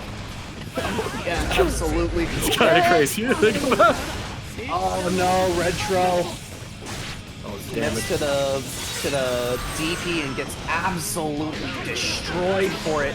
Probably not going to even want to use this burst at this point unless they can bring Kensei to a last touch situation. Nope, trade happens. Kensei takes that first round. Round start trade happening here as Kensei more than happy to press 5K round start. Both sides sort of flinging out these normals. It's a run up heavy though from hit. This time in the Oki a bit. Go through, flummox the ground, get the next hit, catch the backdash. Burst comes through from Redtro now. PRC able to interrupt Kensei. We block the cross of Alpha Blade. Oh no, my, this is just violence. Both players are believing in their offense so much. They're just pressing their buttons and seeing who comes out on top, and it's Kensei. Game number 1. Two prize fighters just exchanging haymakers, and Kensei, the one to stand tall at the end of the first round. Yeah, Redtro, Right. I think you need to slow down a little bit, try and play a little bit more patiently. Glad to see, indeed. Things are definitely getting pretty wild, and as Kensei's been able to demonstrate, these Kai Kiske confirms potent and deadly nowadays, especially now that it's a lot easier to use heavy stun edge in combos thanks to like its blowback changes. making it a lot more combo friendly, and we're seeing Kensei integrate that more often than not when it comes to some of these extended Roman cancel pickups. Well, big jump out and counter hit here from Redtro, though, able to get offense going. We match with the 2P. I like it. Contesting. Just seeing, yo, is this offense real? Redtro bleeding heavily again. Chipp is not a healthy boy. Has the same brittle bones as Millia, but a massive conversion. Bringing out the Otter, sending Kensei through the wall. And what's the setup immediately after? Kensei blocking it all, just not blocking that. You can't block a throw, friend. You gotta make a read on it, and Redtro pulled it out so late in the pressure, conditioning Kensei all the way through that block string. And it's tightrope setup, cross-up will connect. Kensei burst at the Alpha Blade. Chase, a little bit of RPS. Redtro wins that situation. Oh, the delay low, but no pickup. This is a big opportunity. The stun dipper. The first hit completely whiffing. Too far away for the range to actually work out. If the mash works out Kensei's way, though. Now, how does Redtro escape the corner through the wall is going to be how they escape. Is what I would have said. Kensei wanted the reset. Sends the Beta Blade and gets rewarded for it. Although Redtro, very low on health, decides to go for the burst. They want to try and end this round right here and get this game. So far being rewarded. Kensei stuck against the wall, sends the fireball. And sending another fireball, and Kensei finds his mark. Kensei bringing us to a third round. Stun Dipper we trust. In Stun Dipper we slide. Kensei will be able to post on through. Big DP right here. Oh. Hey. What you trying to do there, Redtro? Second serve! Well, man, like that DP just covering the sun and everything with it. Backdashing gets caught. And there we go. Kensei able to go 2-0 on Redtro so far. Redtro just unable to get the offensive game plan that he wants started. Meanwhile, Kensei just perfect reads, able to guess, all right, you're going to try and go for a cross-up here, or you're going to go for a Beta Blade here. Like, it's just one or two reads that Kensei has been getting each round, but they have been big ones. Duel 1. All right. Let's see if Redtro's going to be able to find a game win here. Able to win 3-0 in their losers top 8 set. Be devastated to go out in the very same fashion as losing quarters running into Kensei, but let's see.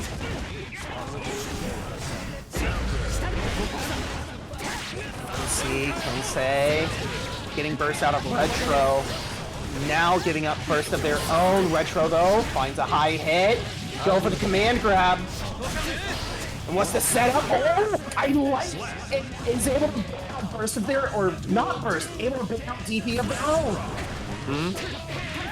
Getting into some deeper level mind games between these two. The cross-up connects, but there is no confirm, so Kensei able to get away on a discount. They jump in, again no confirm, but will be set into a throw. Gamma Blade baits out the Vapor Thrust again, and able to pick up despite the awkward timing. Good defense from Kensei, but we get jumped in on yet again, going into our super as well.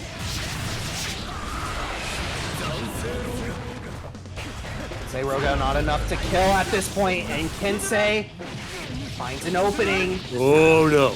This is dangerous. Already installing. The hardest of knockdowns. The most dragon of blood. Oh, look at all that shit. Look at all that shit.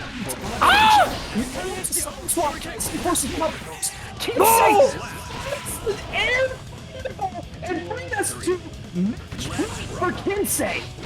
Unbelievable comeback using the DI. Here we go. Red able to get a big counter hit 2D, but not able to get much of a combo off of it. Some Alpha Blades. But the Red Roman cancels pressure a little too much. We go for the throw. Kensei was ready for it this time. Red has to burst just to make sure that Kensei doesn't delete their life bar. However, the jump in gets contested by the 6.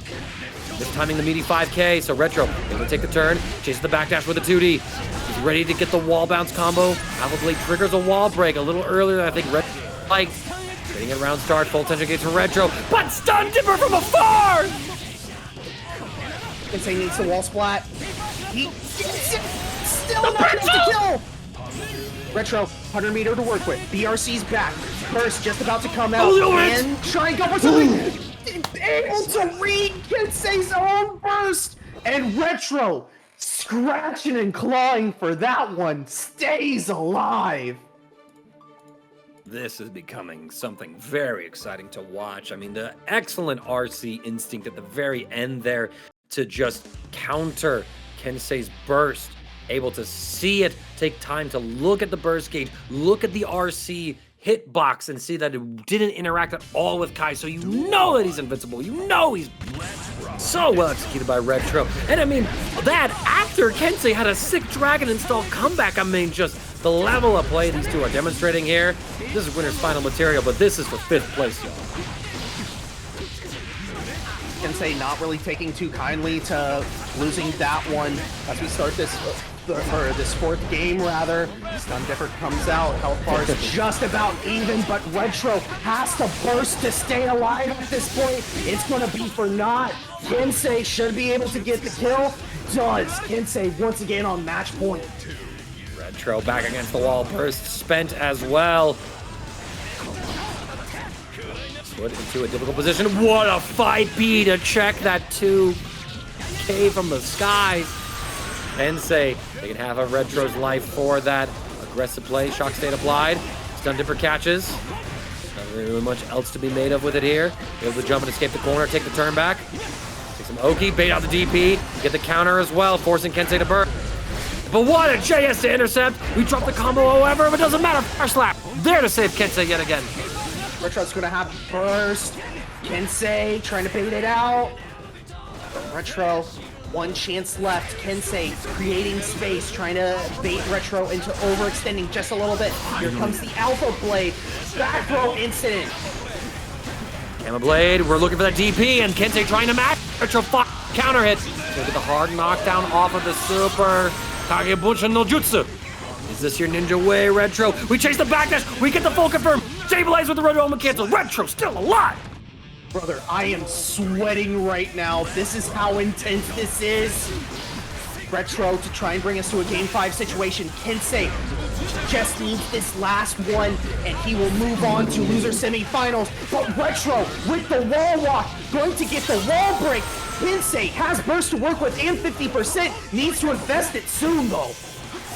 Stayed apply with that stun edge. Redtro able to escape the range of that PRC. Backdash Kapa, no confirm. Redtro, lucky to be alive. On that next hit, playing around. Kensei actually flirting with that danger time penalty. Could lose all of his if he's not careful. Finds the next hit, should be able to advance forward now. Has stun edge, ready to go. 100 meter to work with on Redtro's side. Not close enough for the dust. Misses the stun edge. Both sides trading blows. Red Wild Soul's -3 on block, but too far away. Kensei playing around with that danger time, but doesn't matter. Finds the hit at that distance. Able to secure it. System. So yeah, we have DainsLeif and Test Your Luck coming at you right now. Massive counter hit. Test Your Luck. You keep the combo short. Catching DainsLeif. What a mash, though. Not quite able to confirm anything off of that. And look at this. I mean, Millia taking chunks and high key, actually. So I know Nagoriyuki has seen quite a number of nerfs in this patch, this version of the game, right? Like some of the system mechanic changes he definitely doesn't enjoy. But I think one thing he really enjoys is the change to risk and how it interacts. Because he gets that risk gauge cranked up a little bit. His initial hits, especially with those heavy normals, do so much more damage now because of how risk is calculated and what it actually impacts in the game. So Nago's pokes, a little more valuable in this patch. DainsLeif able to mash again. Test Your Luck and aggressively close out this now. And does so. Good God. This Christ. Test Your Luck speed running through the first 2 rounds, making up for lost time. Something like that, right? It's like, that was a set I thought was in fast forward. Exactly, yeah. DainsLeif, though, not going to let it get to them, just immediately brushes themselves off, get right back onto the setup. And we are loading right back in for game number 2. Duel 1. Let's rock.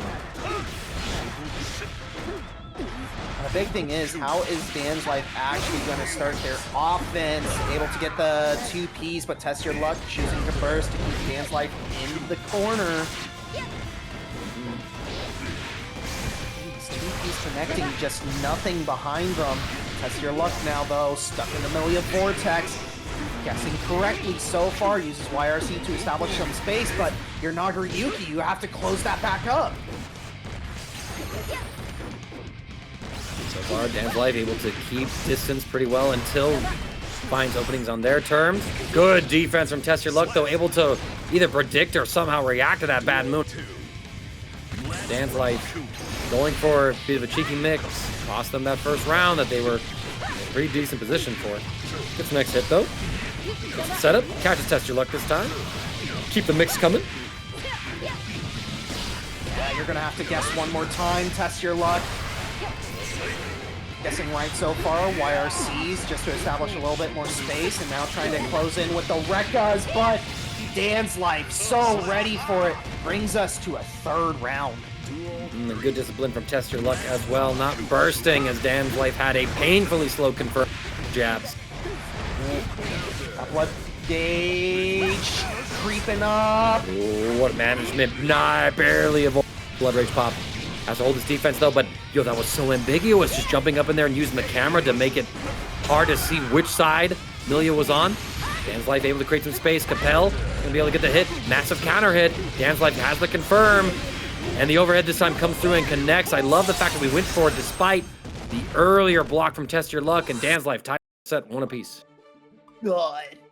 TestYourLuck was dead like almost 3 separate ways there. That blood gauge was just about to fill up. DainsLeif also getting the mix-up hit there at the very end, as well as the wall break. DainsLeif bringing us once again to best of 3 territory.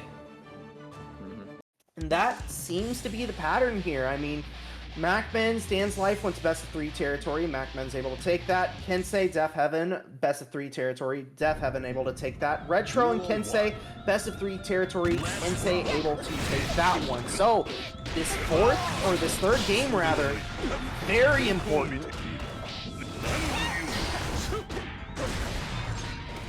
TestYourLuck in the driver's seat very early on. Again, blood gauge just barely not tipping over. And we commit to the DP. Duel 2. Let's rock. Right. TestYourLuck getting clipped by early Apple. Trying to force the offense here. Good mash check there from Daines. The empty low is going to catch TestYourLuck yet again. We get the cross up, and because TestYourLuck cranked up the blood gauge, it means Nagoriyuki taking even more damage from these sequences here, and TestYourLuck just can't find the blocks anymore. We spin it all in game 1, it feels like. DainsLeif takes yet that round, and so we're going into game number 3, round number 3, to see who's going to get his next lead in our set. Pressure here, finally crash. Oh, we're popping. We're popping though, that's bad for TestYourLuck as DainsLeif. Excuse me, dang it, I was so good, I had a good streak there. All good. TestYourLuck though, stabilizing with 10% after the blood gauge pop. Oh my god. You're just waiting for blood-sucking universe? Yeah. Man said, let me get a taste. Absolutely, yeah. But DainsLeif though, able to close it out. TestYourLuck. Oh my god, TestYourLuck living on the razor's edge, it feels like, during that that 3rd game. Woo! Alright. Really going down in the set count. See if TestYourLuck can be able to get a little more lucky blocks. DainsLeif pretty much in full control. Just, the Millia Vortex, super effective in their capable hands. What a jump, calling out the blood-sucking universe. We saw a lot of blood gauge moves. Come on out. TestYourLuck, though. Take some DainsLeif's health bar. Get that chip damage, but more so the case for Daines. Putting TestYourLuck into this corner, blocking. Special to work with without tipping over into the blood pop. TestYourLuck taking a lot of damage here. Wall break happens. TestYourLuck forced back into the neutral. Oh, the 2P catching the backdash. Not able to confirm. What an air-to-air. DainsLeif. One more round away from getting into losers final. Take on Kensei. You've got Kensei waiting for you after this match, no matter who you are. DainsLeif off to a frantic start. Bad move gets blocked though, but TestYourLuck unable to fully convert. Jumping gets caught by that 5P as well. You steal the corner, get the close slash cross up. And extend the combo with the overdrive. We're going for the kill. Not enough! Not enough though. Yo, he's not going out of it yet. Blue RC. We jump the Bloodsucking Universe! Burst! We see it! Gold burst and we whiff punish it! Beautiful movement from DainsLeif! And that is the end of TestYourLuck's bracket run. And Macmens going to slug it out for the right.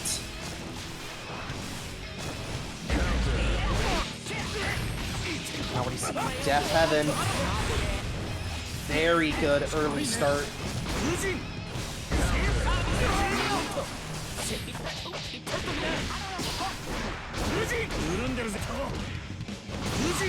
And a little close in the distance now. Keep Deafheaven against the wall. Uses the fans for the wall break and the big damage as well.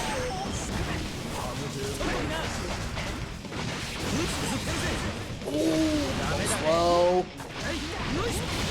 The DP as well. Macmens with the Macmens special. Closing out first round. Time confirms here. Evan. Gonna get a little bit of damage here at this full screen. Catches it. And now we're just playing that classic actual zoning, anticipating Macmen's move pretty consistently. But I mean, it's Anji, you know, if he gets one hit, could be the swing in the round. Able to close the gap, and here we are. Macmen's shine catches the advancing movement of Deafheaven. Beta Fujin Nagoriyuki. Wasn't able to really get a whole lot for that wall break, although Deafheaven slowly being chipped away. Able to read the first attempt in Macmens. Got one shot left. We're not able to get that OTG hit, but doesn't matter. IP checks to jump in.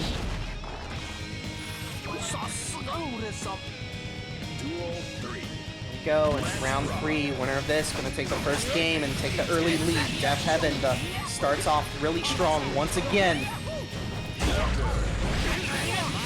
Oh, that's not what you want to see if you're Macmens. Big counter hit leading to Macmens with standing at about 30% life now at this point. Deafheaven still has burst to work with as well as 50% tension.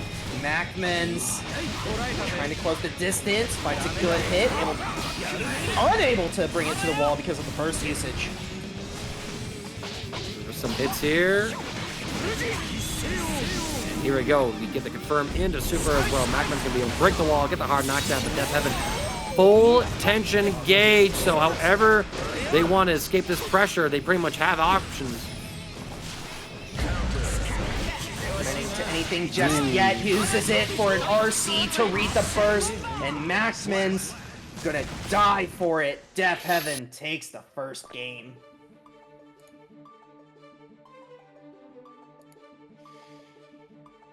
Crazy stuff between these two so far. It's going to be a long brawl of a battle. I mean, just virtue of Axel, playing that zoning archetype, slowing the game down because you have to traverse through his wall of zoning options to close the gap and accelerate things. So we'll see if Macmens can stand the test of patience.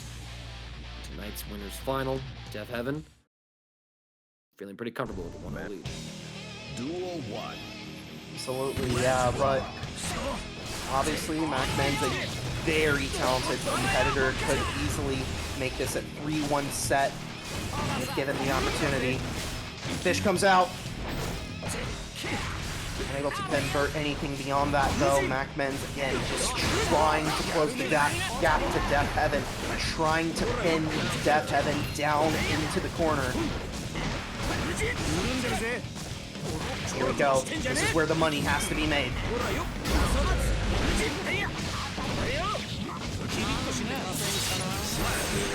Pick that up.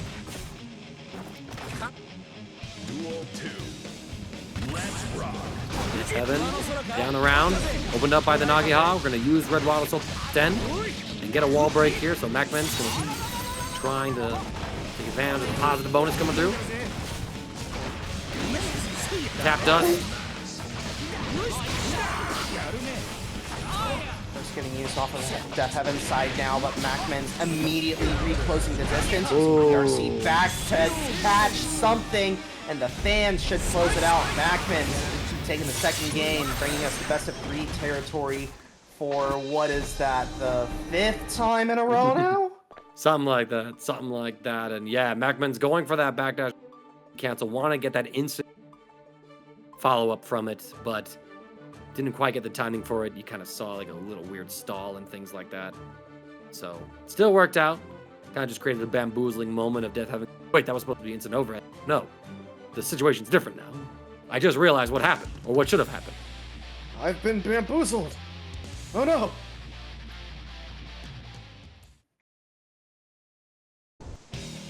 Duel 1. Yeah. Let's rock. We're now playing a ranked set of guild gear at this point. Macmens, again, mountain to start off with these round starts, having to close distance and bring Deafheaven to the corner. Deafheaven finding 2 significant counter hits, going for a little bit of a tricky mix-up. Macmens reads it though. Advance forward here. Good defense from Deafheaven. Taking the turn back, gonna go ahead, jump out of the corner. What a wake-up barre from Macmens. But so far, Deafheaven able to reposition. Deafheaven, though, brings himself back into the corner. Macmens, though, has 1 chance left to make this round happen in his favor. Deafheaven, though, shuts the door. Looking to go up to that second game. Ooh, I love the delay from Deafheaven, looking for Macmens. Call that aggressive normal and then getting the counter hit after the spin had expired.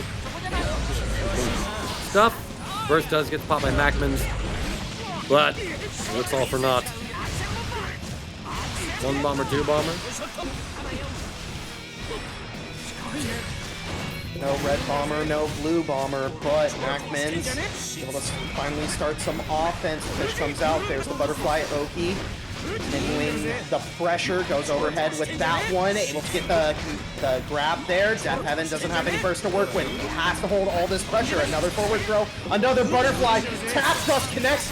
Macmens able to steal that one. Duel 3.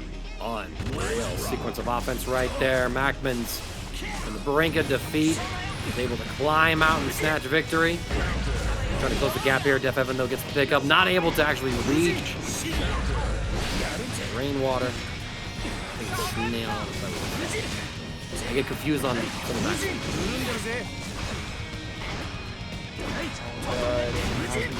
Now, Macmens, already a chunk of life, I'll be taken off the life bar. Deafheaven finds another one, able to take another significant chunk of life.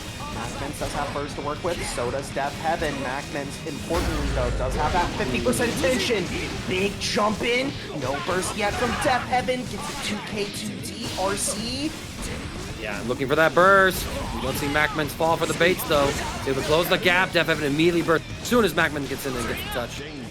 What a block on that overhead. Deafheaven playing around with that danger zone. Oh my god, Macmens not bursting there is absolutely insane. Goes for the tap dust fake out.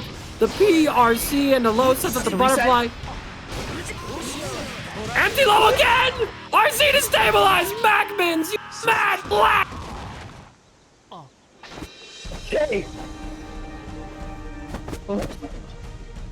Macmens. Okay. Anji. That was...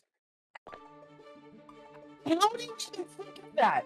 Just choosing not to burst there, knows Deafheaven is looking for it, instead forces Deafheaven to drop the combo with a sliver of life.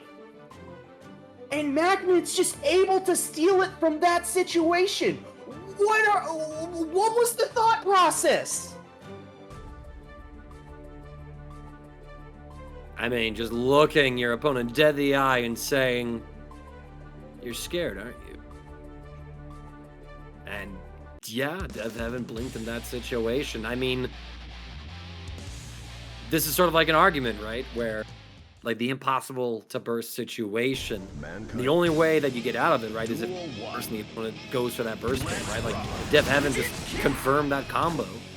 Would have been able to wrap up, and I want to see Deafheaven just give up on the idea of baiting burst, just be like, you know what, nah. I'm going to take the combo. If you burst, cool. Like, I'm back to full screen. I'm the zoner. This is where I can... Trying to advance. Good block on the overhead. Ooh, spooky Fuji reversal. Men's already setting up butterfly OP. Deafheaven having to respect everything now. Deafheaven though gets counter hit. This is going to be a big chunk of damage. Instead goes for the skip. Oh, but the whole situation works out for Deafheaven. You saw that Macmens went for the throw during that blue RC, so Deafheaven wanted to get the punish by going the Axle Bomber to blow it up, but things didn't quite work out that way. And now Macmens gets blown up this time as things go according to Keikaku. Macmens with a full combo in the pickup. Not quite able to get the kill. We're looking for the next hit. Macmens keeping things close range. The air-to-air going his way. One more round to get into Grand Finals winner side. And Macmens just went up like a rocket from that Axle Bomber, but yeah, able to close it out now. Macmens on match point. Is this going to be another 3-1 situation? Will Deafheaven bring us to a game 5? That is the question that I have right now. Macmens already hemorrhaging life at this point, able to make their way in though. I think Deafheaven trying to jump as well. It's going to be a hard knockdown and plenty of life. So low. Both sides full gauge of burst. Deafheaven with 50% tension gauge. Macmens trying to just keep Deafheaven under duress. The bird comes through. We block the Nagi-Ha. We block the next series of lows. We go for the throw, but the Sickle Storm is here. It's not going to be enough to kill, although it does send Macmens all the way full screen. Deafheaven, this is the butter zone where you want to be. You need to keep Macmens out. You have done so successfully for most of this match. One more hit, Macmens. any bit of chip. The next hit. How am I scared for Deafheaven? How am I scared for Deafheaven? Why was I ever scared for Deafheaven? You and me, okay? Macmen's over there fighting with the Miracle Pixel, and I'm like, don't get... Absolutely. Deafheaven able to close it out, bring us to a potential Game 5 situation. Macmens still on match point to take him to Grand Finals winner's side. There's the bird, good block on it. Deafheaven though, not blocking overhead on that one. Gets counter hit, gives up the burst, it gets no follow-up.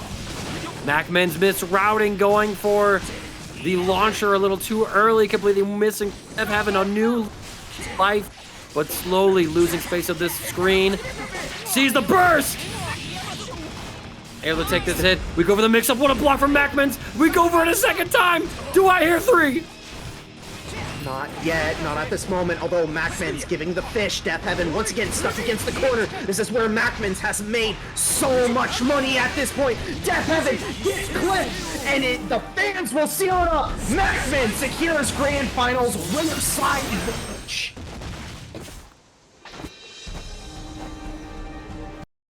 Are now locking in. Just a reminder, winner of this match officially in the money. Loser goes home with nothing but a pat on the back. Kensei already off to a frantic start. DainsLeif, good mash out. Burst from Kensei. What a close slash anti-air, reaching for the move itself. So the reset. Oh, weird corner steal as well on the reset. Good blocks. Kensei able to escape. Stun Dipper though.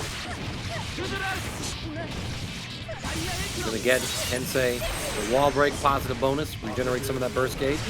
Getting him closer to full burst for next round. I don't think DainsLeif is looking to burst at any point during this round. Yeah, big counter hits happening. DainsLeif, time ticking away, goes for the winger. It's too far away, has to use the PRC. And yeah, Kensei meeting DainsLeif in the air, takes the first life. Unbelievable rising JK to snipe the air movement before it could even blossom into the myriad of jumps, hops, skips, and leaps and bounds than Millia can do. But DainsLeif, life, dang it. Dang, nab it. Gonna get the next hit. Cornering Kensei, forcing the burst. Jump in, get 6 speed. My God, it's Kensei. Kensei so talented and such a good Kai player. But DainsLeif finding the hit, already getting the wall splat and the positive bonus. DainsLeif still hasn't given up first this match, I believe. Probably won't even need to this round unless things go south real fast. He was just standing there menacingly and Kensei blinking.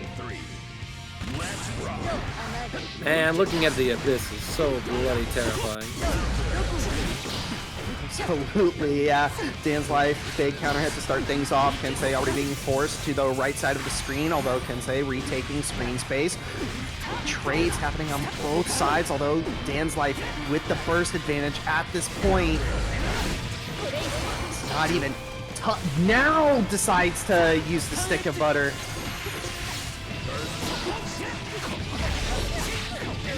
Red Waddle Salt.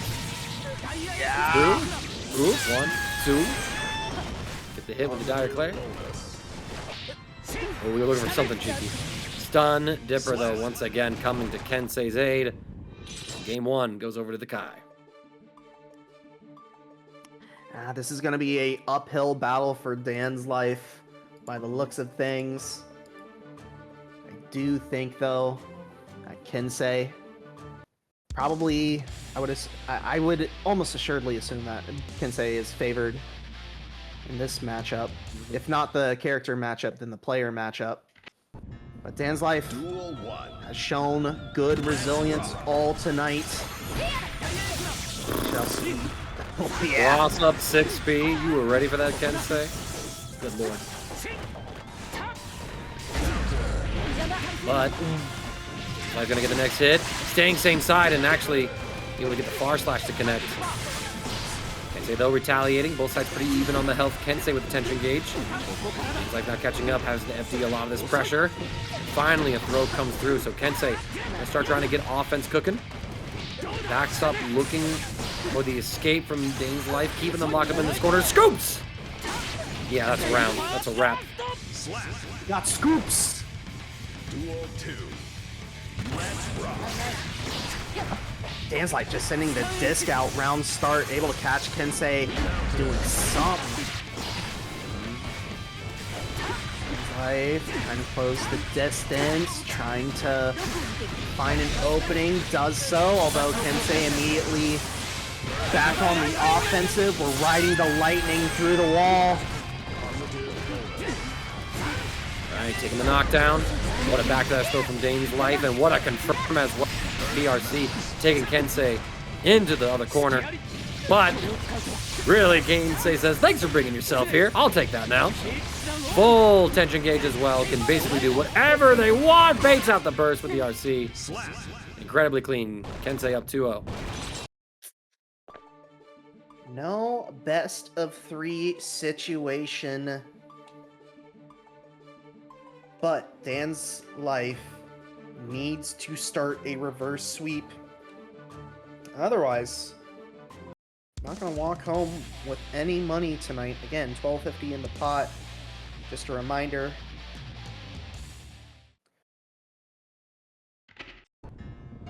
We shall see though. Can DainsLeif at least put one game on the board, or is Kensei going to be sending DainsLeif home with a 3-0?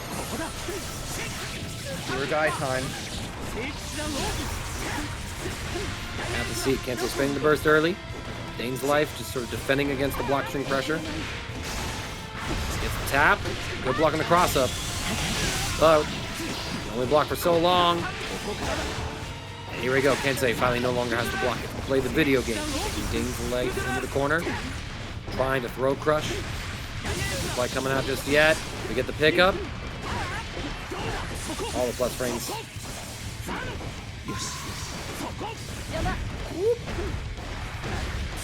And a little bit of cat and mouse right now, although DainsLeif slowly ticking away, not going to give up this burst at this point. And yeah, Kensei just confirming the kill. Match point now for Kensei to face Deafheaven in loser's final. That would be the run back.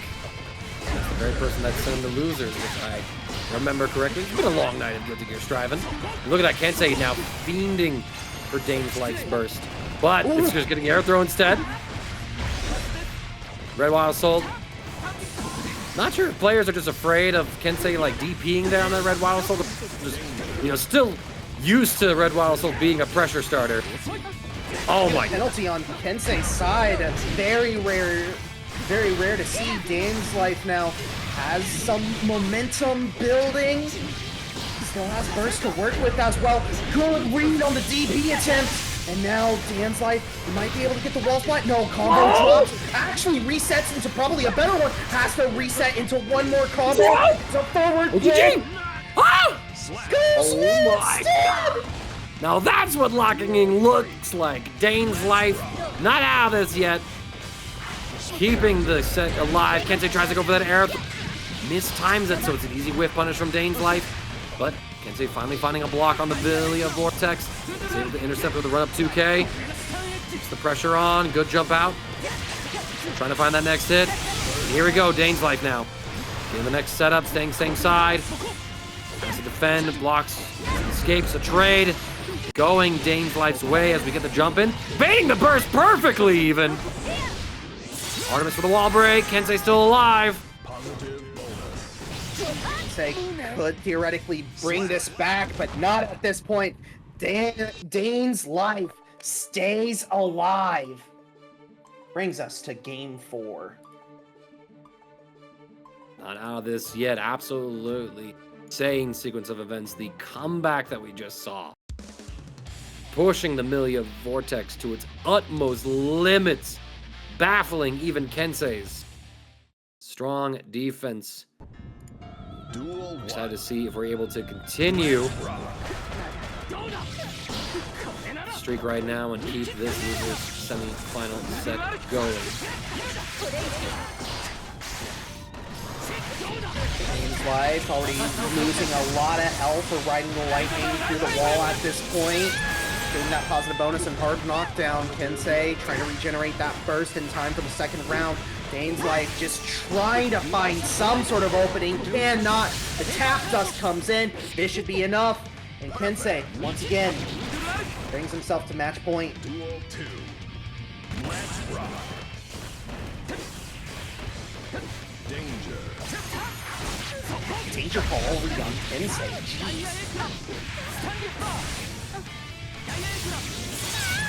Here we go through the wall. Kensei trying to close out this set. But DainsLeif having something to say. Able to jump and escape. Gets crossed up by the close slash. And the red wild assault as well to deny that. Kensei kind of misrouting there, allowing DainsLeif mashing that bird out in order to get it. Stagger, we're just blocking right now. What a 5P check. Good block on the charge dust. We go for the shimmy. What attack. The 6B comes through. The RC as well. Kensei closes out the set, shuts the door on DainsLeif's loser side run, and finalizes our top 3 for tonight's Guilty Gear Strive. Winner of this faces Macmens in grand finals. And yes, this is a run back from the winner semifinals. Deafheaven won over Kensei in a 3-1, just to remind everybody, or if you're just tuning in.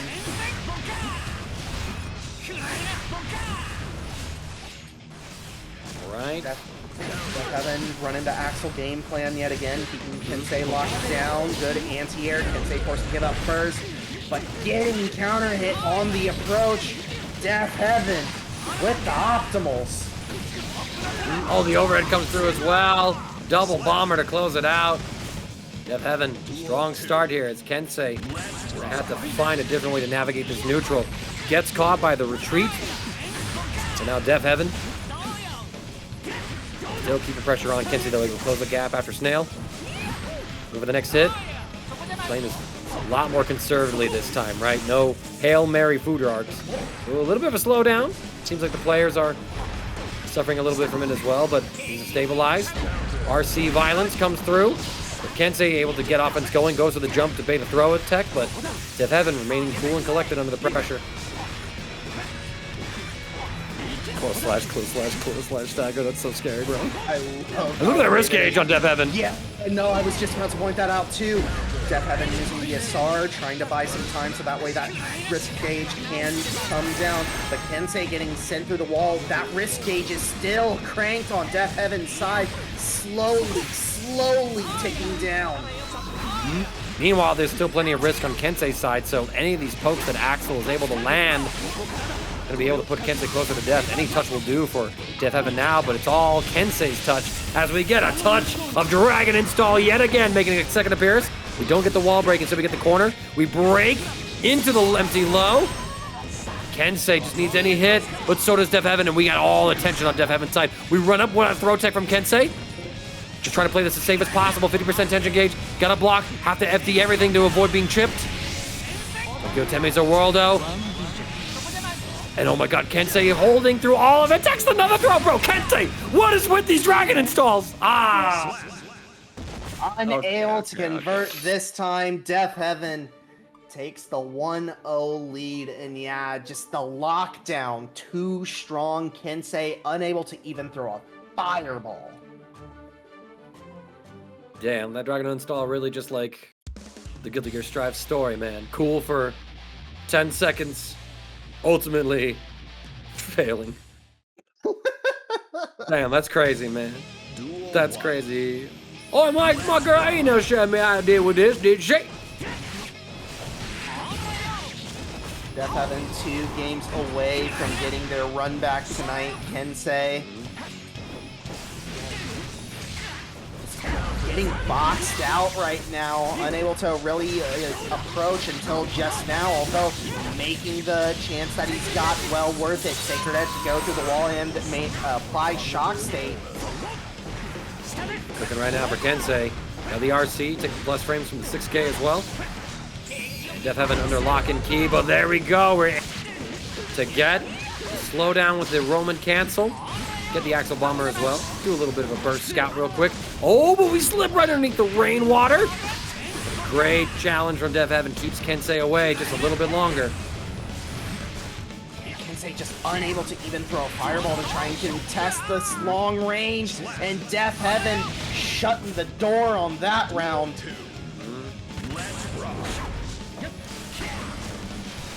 Deafheaven just so far being a bit of kryptonite here for Kensei.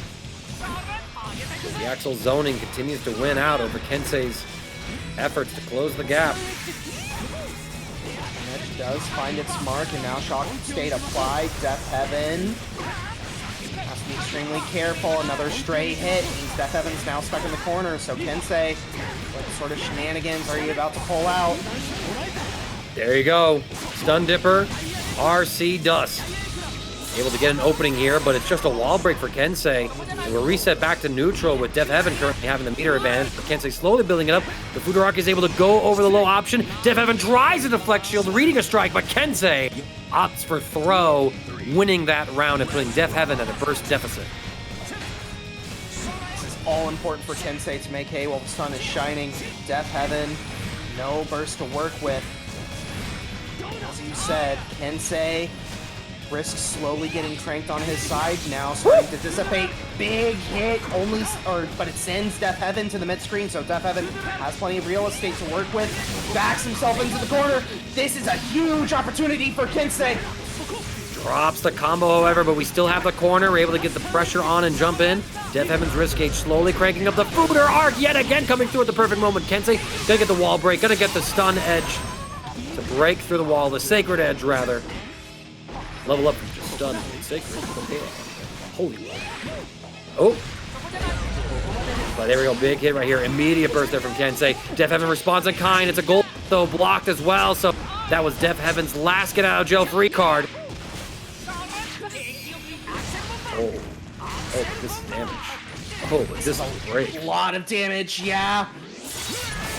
Kensei has one chance. 50% burst to work with, so could try and go for a GG Wall Assault, but the approach from Deafheaven into the Axle Bomber.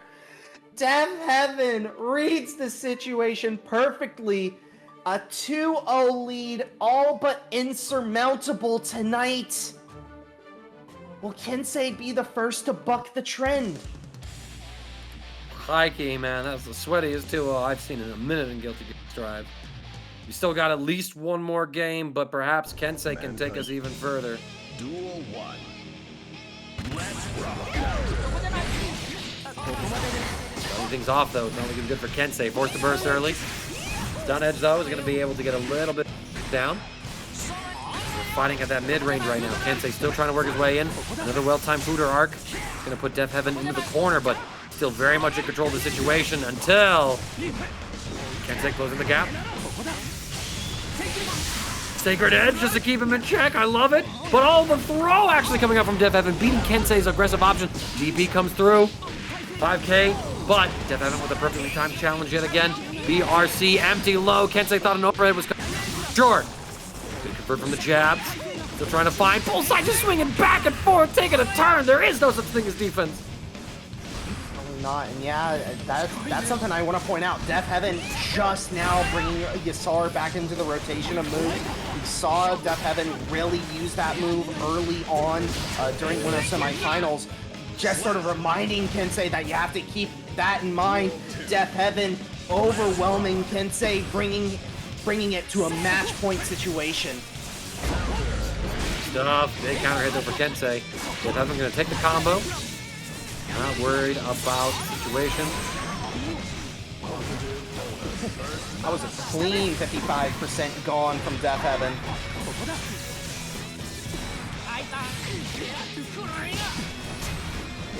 It won't lead to anything. There's the counter hit. Kensei opting not to burst, save it for another chance.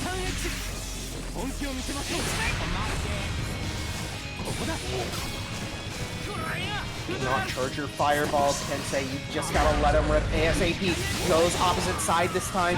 Deafheaven waits a long time to commit. Yasar, the jump over Yasar gets anti-air. Kensei now. Very delicate situation. Tap dust. No burst just yet. The wall break will do it. Deafheaven, a clean. Now, so if Macmen wins here, we all call a night and go back home, or well, anyway, so go to bed? I don't know where we're going, but we're going to grand finals, Deafheaven! Deafheaven, Macmens, again, this was a close set, again, another 3-1, although Macmens literally stealing rounds at one point. Good read on the burst attempts from Macmens. This is going to be a lot of damage already. Deafheaven, no, only 50% tension to work with at this point.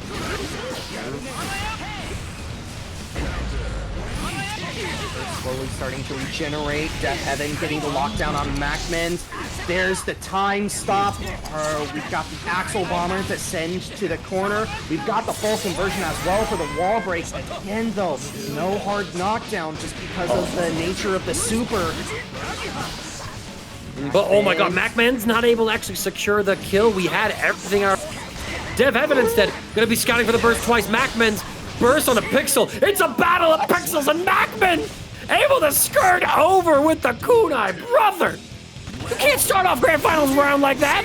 Oh, we're just picking up where we left off in winner's side finals, okay? That is what has just happened. Deafheaven spending 100 meters trying to bait Macmens to burst. Macmens is just like, I'll just hero burst and steal the round from you. My god, these two. Those mind games are crazy. Oh, I thought Macmens had that, but actually the RC did make contact with Deafheaven, who bursted like frames later. Macmen's not able to scout that out. Overhead comes through. Deafheaven trying to reversal. Not sure what we're reversaling here, but it ain't working out as Macmen's gets the butterfly set up. Deafheaven able to escape, just passively jumping out to block the 6B. OTG, Macmen's off that hero burst takes game 1 of Grand Finals. God, if there was such a thing as a mental destroyer, Macmens has certainly performed it at this point. Deafheaven has to be tilted from that round 1 loss situation. I mean, if we're tilted from that, so it could very well be over, because mental fortitude and composure is incredibly important in these tournament situations, being able to make calm decisions is something that I think separates the greatest players of all time from some really strong, good players. But let's see what kind of decisions these two are making. It's getting feisty up in here already as Deafheaven off to the zoning war, winning the round start gambit, putting Macmens at full screen. Macmens already losing a big chunk of health. Deafheaven. I mean, I say that he's tilted, but if he is tilted at all, he is still performing at a fantastically high level. Macmens very close to dying at this point. Still no burst being given. Macmens is probably going to look to either hero burst if he can get to a situation where the hero burst makes sense, or just take it with him to the next round. Deafheaven just in complete control.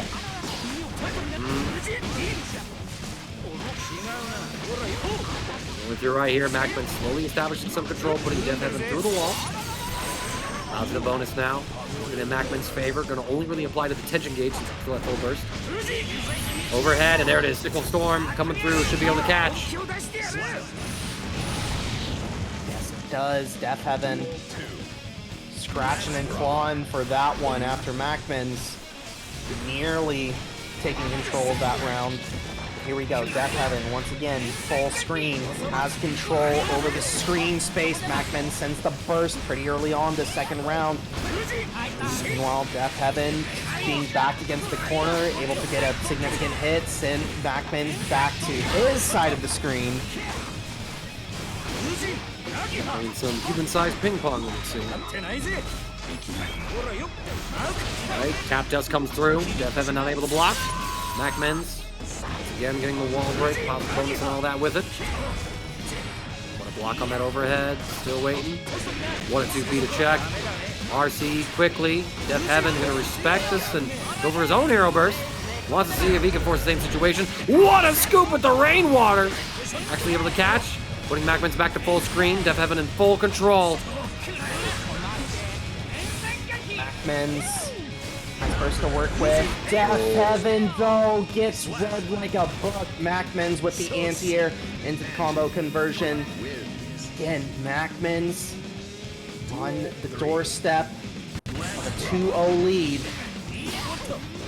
Anti-air call out right away. Round start. Deafheaven establishing screen control. Counter hit right here. Macmens will burst immediately. Does not want to give Deafheaven any sort of momentum, especially when out in the corner. But alas, Deafheaven still finds it. Macmens at full screen. Find a good jump through. Parry from Macmens not able to reach just in time. Deafheaven though gets clipped. Reset as well. By design or by circumstance. Macmens gets a hard knockdown here. Positive bonus cooking for him, but Deafheaven nearing that full burst gauge, so gonna have to be on Macmens' mind.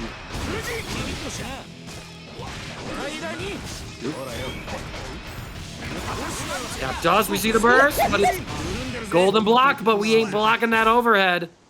Macmens able to close that out. 2-0 lead so far. Tonight has certainly been one for the books. Macmens 1 game away from securing a Paragon Online tournament victory yet again. Meanwhile, Deafheaven will need to complete the reverse sweep just to reset the bracket and bring us to a new set of 5 games. It's going to be interesting to see what happens. Macmens. Currently with all the momentum on his side. Let's see if that is something that Deafheaven can overcome in these circumstances. But the overheads from Macmens, those are the things that are catching Deafheaven again. A third one. The throw comes through now. Macmens just absolutely cooking. And Deafheaven gonna go for a hero burst. Just gets up first, wants to try and establish screen space. He's able to start doing so, able to take some screen space as well, but Macmens catches Deafheaven on the approach. The fans will close it out, I believe. Yes, it does. Macmens now officially on tournament point.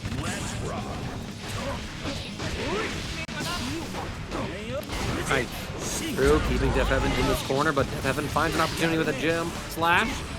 Macmens back into full screen. We're fighting at the mid-screen space now. Still looking for the hits. Nice. Deafheaven able to keep Macmens out. We run forward to Macmens. Getting a little antsy. Spends that burst early. Just trying to keep things under pressure for Deafheaven. Goes to the side swap. Axle Bomber sauce. We get the wall break. Positive bonus for Deafheaven. Should guarantee full burst for the next round. But then overhead yet again coming through. And this could just be the vortex Macmens needs to close out this tournament. Another empty low this time. Yeah, Deafheaven has to give up the burst that they worked so hard to build. Macmens in a winning situation at this point. 100 tension to work with Deafheaven. Finds a hit, goes for the RC. The Axle Bomber trying to bait out burst. Macmens doesn't bite. ERC's back. That is so much tension spent on both sides. And now Deafheaven once again trying to reestablish space control. What a call out! Absolutely insane call out, able to jump out of the Fuji presser, call out the kunai, follow up with blast to take that round. Deafheaven ain't out of it yet, but cost them their burst to win that round, and the shimmy comes through. This is enormous damage for Macmens, who opts to instead keep the corner, keeping Deafheaven under pressure. Another overhead, unblockable it would seem. BRC keeping him under lock and key, but the jump heavy. It's gonna force Macmens to burst deflection. Get off of me, and gonna be able to get out of the corner, looking for any sort of opening. Instant overhead, blue RC to confirm. The wall break as well, positive bonus. The defense, not really relevant at this point. The offense is more relevant at this point. Macmens gets a hit, unable to fully convert anymore. Sickle Storm comes out. Was it red? Yes, it was. No jump! Macmens! We go for the Fujin, and somehow on the whiff, Macmens covers first and ends with a 2P.